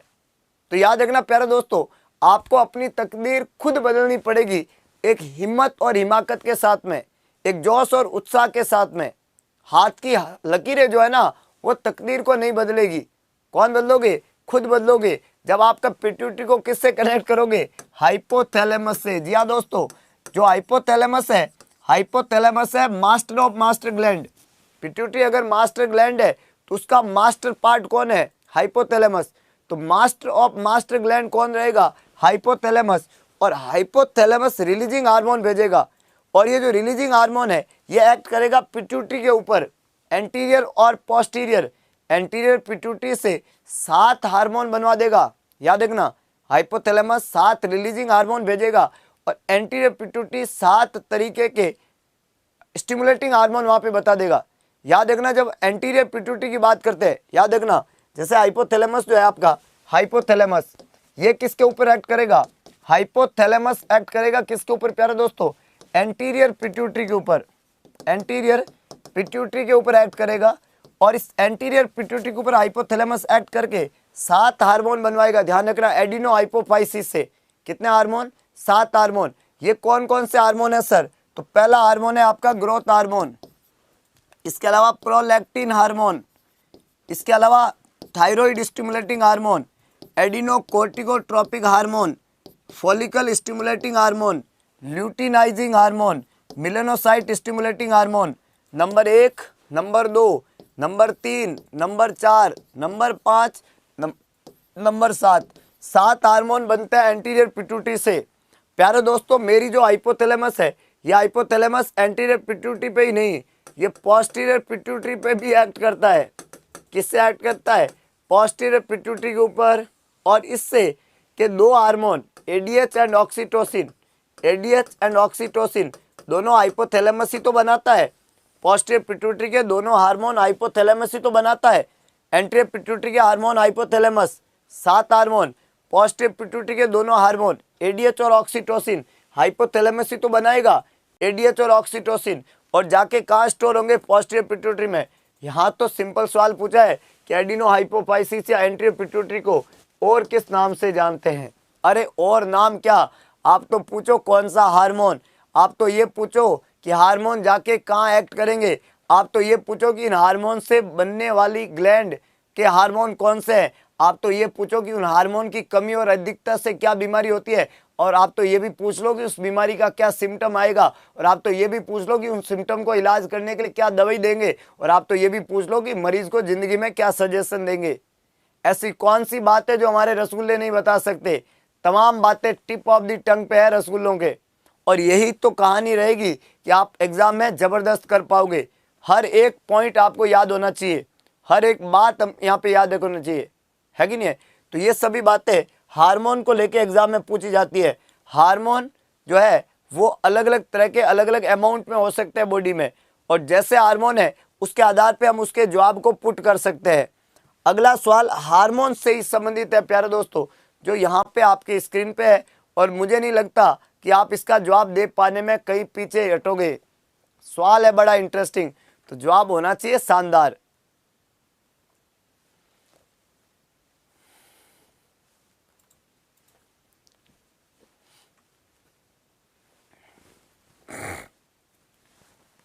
आसान है, जी हाँ। एक बात हमेशा जिंदगी में अपने अंदर पाले, क्या पाले?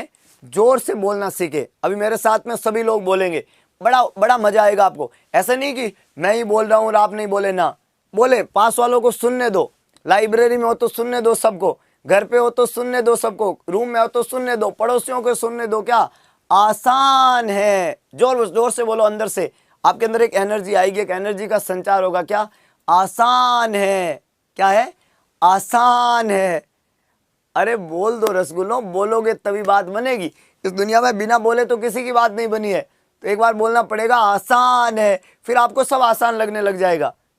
अब आप कहोगे सर सब बोलने से आसान होता है क्या? बोलने से ही होता है, सोचने से ही होता है, करने से ही होता है।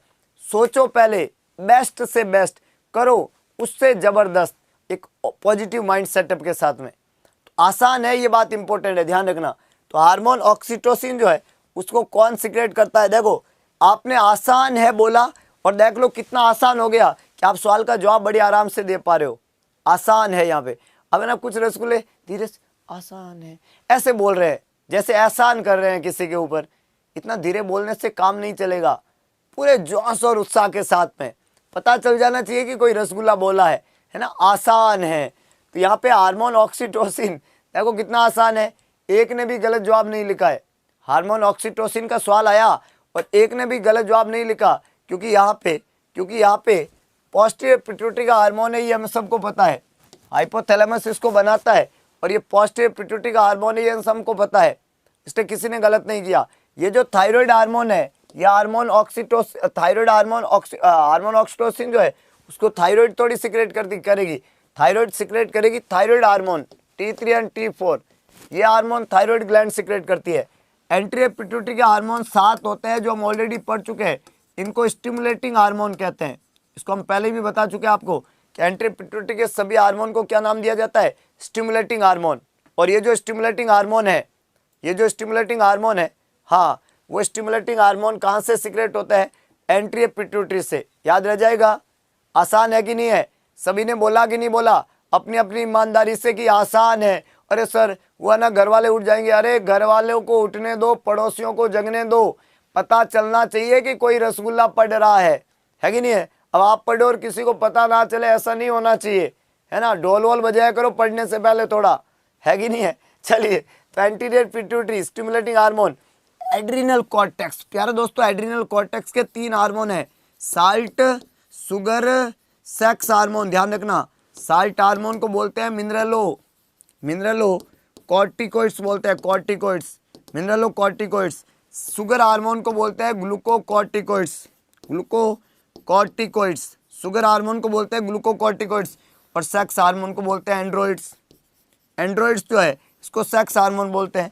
तो glucocorticoids, sugar hormone, mineralocorticoids, salt hormone और सेक्स हार्मोन को एंड्रॉइड्स, तीनों को साथ में मिला के बोलते हैं स्टीरॉइड्स। तीनों को साथ में मिला के क्या बोलते हैं? स्टीरॉइड हार्मोन जो है वो तीनों मिला के बोले जाते हैं, मिनरलो, ग्लूको और कॉर्टिकोइड्स। याद रह जाएगा, आसान है। तो यहाँ पे ये एड्रिनल कॉर्टेक्स के हार्मोन है। ऑक्सीटोसिन कहाँ से रिलीज होता है? पोस्टीरियर पिट्यूटरी से। ऑक्सीटोसिन का काम क्या है? 2 काम होते हैं ऑक्सीटोसिन के, ध्यान रखना दोस्तों। ये जो ऑक्सीटोसिन है इसके 2 काम है, एग्जाम में पूछे जाएंगे। ऑक्सीटोसिन एक काम करता है कि ब्रेस्ट में जो मिल्क का प्रोडक्शन किया था प्रोलैक्टिन है उसका इजेकुलेशन कराता है। तो एक तो कराता है इजेकुलेशन ऑफ मिल्क, ये एग्जाम में आपको पूछा जाएगा। मिल्क को इजेकुलेट कराने वाला हार्मोन कौन है? ऑक्सीटोसिन। और इसका दूसरा काम होता है यूटेराइन कॉन्ट्रैक्शन। ग्रेविड यूट्रस जो होता है उसके ऊपर एक्ट करता है और वहाँ पे यूट्रस जो होता है उसको कॉन्ट्रैक्ट कराने में मदद करता है। और यूट्राइन कॉन्ट्रैक्शन से लेबर प्रोग्रेस करता है। जब यूट्राइन कॉन्ट्रैक्शन होगा तो कौन प्रोग्रेस करेगा? लेबर क्या करेगा? प्रोग्रेस। तो यूट्राइन कॉन्ट्रैक्शन वहाँ पे हार्मोन कराता है और इजेकुलेशन ऑफ मिल्क जो है उसको कराने का काम कराता है ऑक्सीटोसिन। और इससे बच्चा जो है वो ब्रेस्ट फीडिंग पॉसिबल हो पाती है। ऑक्सीटोसिन का रिलीज तब होगा जब बेबी मदर के ब्रेस्ट को सक करता है। इस रिफ्लेक्स को नाम देते हैं लेट डाउन रिफ्लेक्स। क्या नाम देते हैं? Let down reflex. Oxytocin one of the important hormone and that is your oxytocin. अगला प्यारे दोस्तों, which element is essential for the formation of thyroid hormone? हाँ, oxytocin is also known as love hormone. ये oxytocin का ही दूसरा नाम है, लव हार्मोन ऑक्सीटोसिन को ही कहते हैं प्यारे दोस्तों। अगला क्वेश्चन सोच के जवाब लिखना। सवाल कह रहा है कौन सा एलिमेंट एसेंशियल है formation of thyroid hormone? Thyroid hormone के बनने के लिए कौन सा एलिमेंट चाहिए वहाँ पे? पहला है iodine, sodium, potassium, calcium. Thyroid hormone के बनने के लिए कौन सा एलिमेंट चाहिए? एसेंशियल एलिमेंट क्या है थायराइड हार्मोन के बनने के लिए? पहला है प्यारे दोस्तों आयोडीन, दूसरा लिखा हुआ है सोडियम, तीसरा है पोटेशियम और चौथा है calcium. Which element is very essential for the formation of thyroid hormone?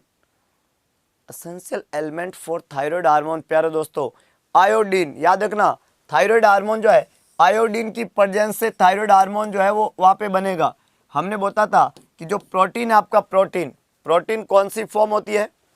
Protein या एमाइनो एसिड की कौन सी फॉर्म, है ना। जैसे आपका कौन सा प्रोटीन बनाता है आपका थायराइड ग्लैंड? थायरोग्लोबुलिन। कौन सा बनाता है? थायरोग्लोबुलिन जो होता है ये बनाता है टायरोसिन। क्या बनाया हमने, क्या बोला? टायरोसिन किसके साथ में बाइंड होता है? आयोडीन के साथ में। और क्या बनाएगा? मोनोआयोडोथायरोनिन।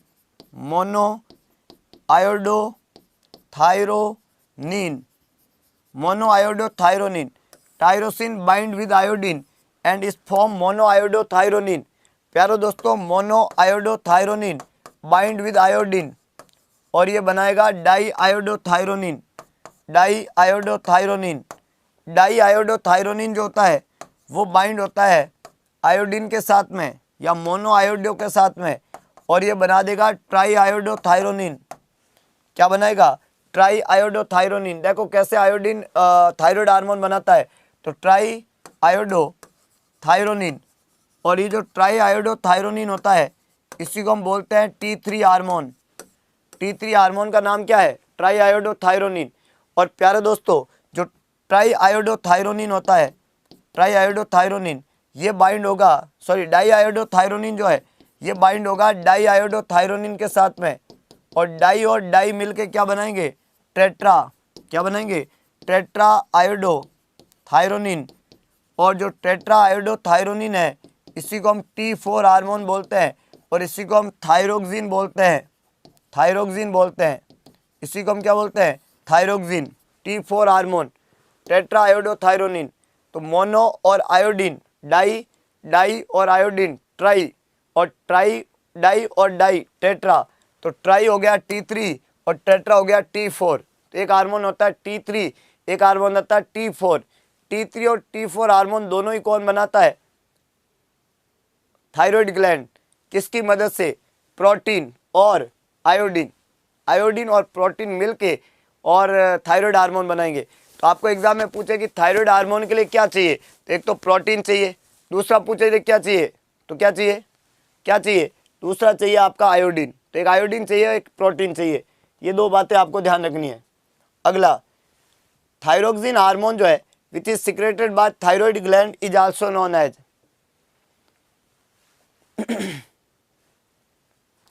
अभी हमने दोनों हार्मोन बनाए, एक T3 हार्मोन, एक T4 हार्मोन। अब सवाल ने आपसे यही पूछा है कि थायराइड ग्लैंड का जो ये हार्मोन है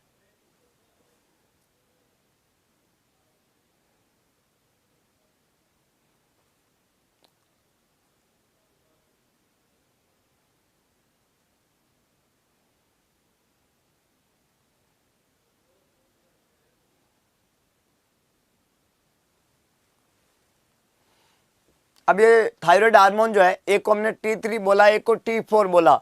हमने बोला T3 का दूसरा नाम क्या है? Try iodothyronine, try iodothyronine. और दूसरा हमने क्या बोला? T4 को बोलते हैं टेट्रा आयोडोथायरोनिन, टेट्रा आयोडोथायरोनिन। ये T4 हार्मोन है। तो प्यारे दोस्तों, सवाल ने यही पूछा है कि T3 और T4 हार्मोन में कौन सा हार्मोन को हम थायरोक्सिन हार्मोन कहते हैं? थायरोक्सिन, थायरोक्सिन कौन सा हार्मोन है? तो T4 का ही दूसरा नाम है थायरोक्सिन। ये T2 या T5 कुछ भी नहीं होता है। T4 हार्मोन जो होता है टेट्रा आयोडोथायरोनिन, इसी का दूसरा नाम क्या है? थायरोक्सिन। तो टेट्रा आयोडोथायरोनिन को ही हम क्या बोलते हैं? थायरोक्सिन। तो यहाँ पे करेक्ट आंसर बी बन जाएगा। थायरोक्सिन का दूसरा नाम है टेट्रा आयोडोथायरोनिन, या टेट्रा आयोडोथायरोनिन को ही किस नाम से जाना जाता है? थायरोक्सिन के नाम से जानते हैं। क्लियर हुआ ना प्यारे दोस्तों? अगला क्वेश्चन, सवाल कह रहा है which cell in the pancreatic island secrete hormone insulin. Pancreas की जो आइसलैंड है उसमें कौन सी सेल जो है वो इंसुलिन का सिक्रीशन करती है?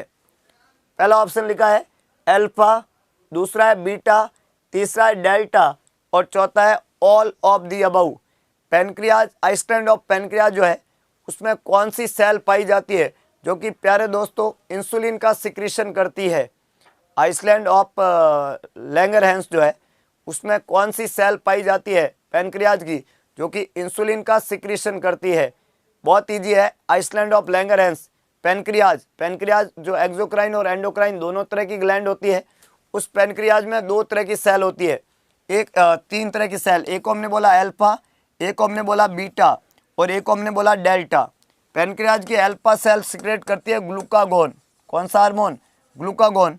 बीटा सेल सिक्रेट करती है इंसुलिन, कौन सा हार्मोन? इंसुलिन। और डेल्टा सेल सिक्रेट करती है सोमेटोस्टेटिन, सोमेटोस्टेटिन। एक सेल होगी आपकी अल्फा, एक बीटा और एक डेल्टा। ग्लूकागोन, इंसुलिन और सोमेटोस्टेटिन। याद रखना दोस्तों, ग्लूकागोन का काम होता है इंक्रीज करता है ब्लड ग्लूकोज के लेवल को, और इंसुलिन का काम होता है डिक्रीज करता है ब्लड ग्लूकोज के लेवल को।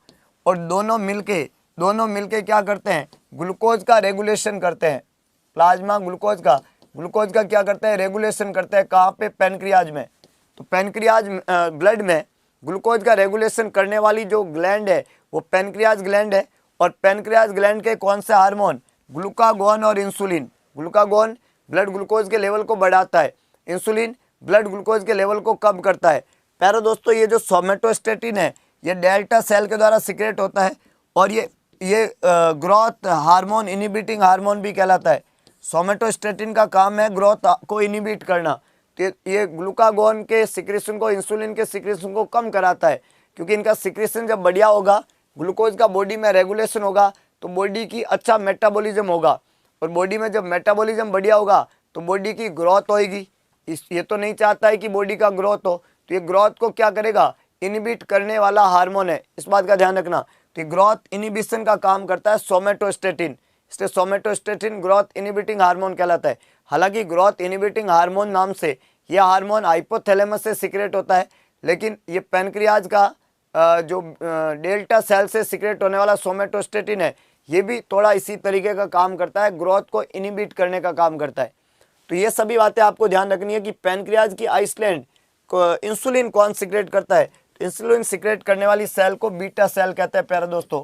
अल्फा या डेल्टा सेल इंसुलिन का सिक्रेशन नहीं करती है, तो बी यहाँ पे करेक्ट आंसर है। अल्फा सेल तो सिक्रेट करेगी ग्लूकागोन, बीटा सेल सिक्रेट करती है इंसुलिन। कौन सी सेल? बीटा। और बीटा जो है द्वारा सिक्रेट होने वाला इंसुलिन ग्लूकोज के लेवल को क्या करता है? तो एक बढ़ाता है, एक कम करता है। ग्लूकागोन ग्लूकोज के लेवल को बढ़ाएगा और बीटा सेल जो है ग्लूकोज के लेवल को क्या करेगा? कम। अम्बिलिकल कॉर्ड, अम्बिलिकल कॉर्ड की लंबाई कितनी होती है प्यारे दोस्तों? ये सवाल ने पूछा है और सवाल के जवाब को आपको जो है वीडियो के अंत में कमेंट बॉक्स में देना है। सवाल का जवाब है अम्बिलिकल कॉर्ड की लंबाई पूछी है। अम्बिलिकल कॉर्ड के बारे में, प्लासेंटा के बारे में, एमनियोटिक फ्लूइड के बारे में छोटी छोटी तमाम बातें जो है वो हम कल के लेक्चर में सुबह 6 बजे पढ़ेंगे। आज का दूसरा लेक्चर जो है प्यारे दोस्तों वो शाम को होगा 6:15 बजे। याद रखना, दूसरा आज का लेक्चर जो है वो शाम को होगा 6:15 बजे। इंतजार रहेगा, शाम को 6:15 बजे तैयार रहना। कल शाम को हमने 8:15 पढ़ा था, आज के शाम का लेक्चर है शाम को 6:15 बजे। दूसरा सेशन कितने बजे? एक बार पूरे जोश के साथ में बोलिए, कितने बजे? 6:15 बजे। आसान कर देंगे, इतिहास रच देंगे, नया चैप्टर अपने हाथों से लिख देंगे। मिलना बिल्कुल नहीं भूलिएगा। ठीक शाम को 6:15 बजे एक नए सेशन के साथ में कर देंगे धुआं और पढ़ेंगे बहुत ज़बरदस्त। जितने भी हमारे 2100 रसगुल्ले हैं, 2100 जवाब आने चाहिए इस सवाल के, 2100 जवाब आने चाहिए। कहाँ पे? वीडियो के ख़त्म होने के बाद में कमेंट बॉक्स में। आज का सेशन कैसा लगा ये भी जरूर लिखना, क्योंकि आपके शब्द ही हमारी एनर्जी है। तो अभी नहीं, कब लिखना है? जब वीडियो ख़त्म हो जाए उसके बाद में वीडियो को दोबारा खोलिएगा और सभी इस सवाल का जवाब प्लस आपको सेशन कैसा लगा सबसे बेस्ट लिखने वाले का कल हम यहाँ पे अनाउंसमेंट करेंगे कि किसने ज़बरदस्त जवाब लिखा, और फिर सेशन की करेंगे शुरुआत कल सुबह 6 बजे। और आज शाम को 6:15 बजे दूसरा सेशन होने वाला है। इंतजार रहेगा, शाम को 6:15 बजे मिलना बिल्कुल ना भूले। और किसी ने बड़ा खूब कहा है, ईश्वर का दिया कभी अल्प नहीं होता, जो टूट जाए वो संकल्प नहीं होता। हार को लक्ष्य से दूरी रखना मेरे दोस्त, क्योंकि जीत का कोई विकल्प नहीं होता। हम पैदा हुए हैं जीतने के लिए। संकल्प सिर्फ एक है, जब तक तोड़ेंगे नहीं तब तक छोड़ेंगे नहीं। तो फिर मिलते हैं दोबारा कब? शाम को 6:15 बजे। कहाँ? यहाँ उत्कर्ष नर्सिंग क्लासेज की ऑनलाइन प्लेटफॉर्म के ऊपर। तब तक के लिए जय हिंद, जय भारत, जय महाकाल।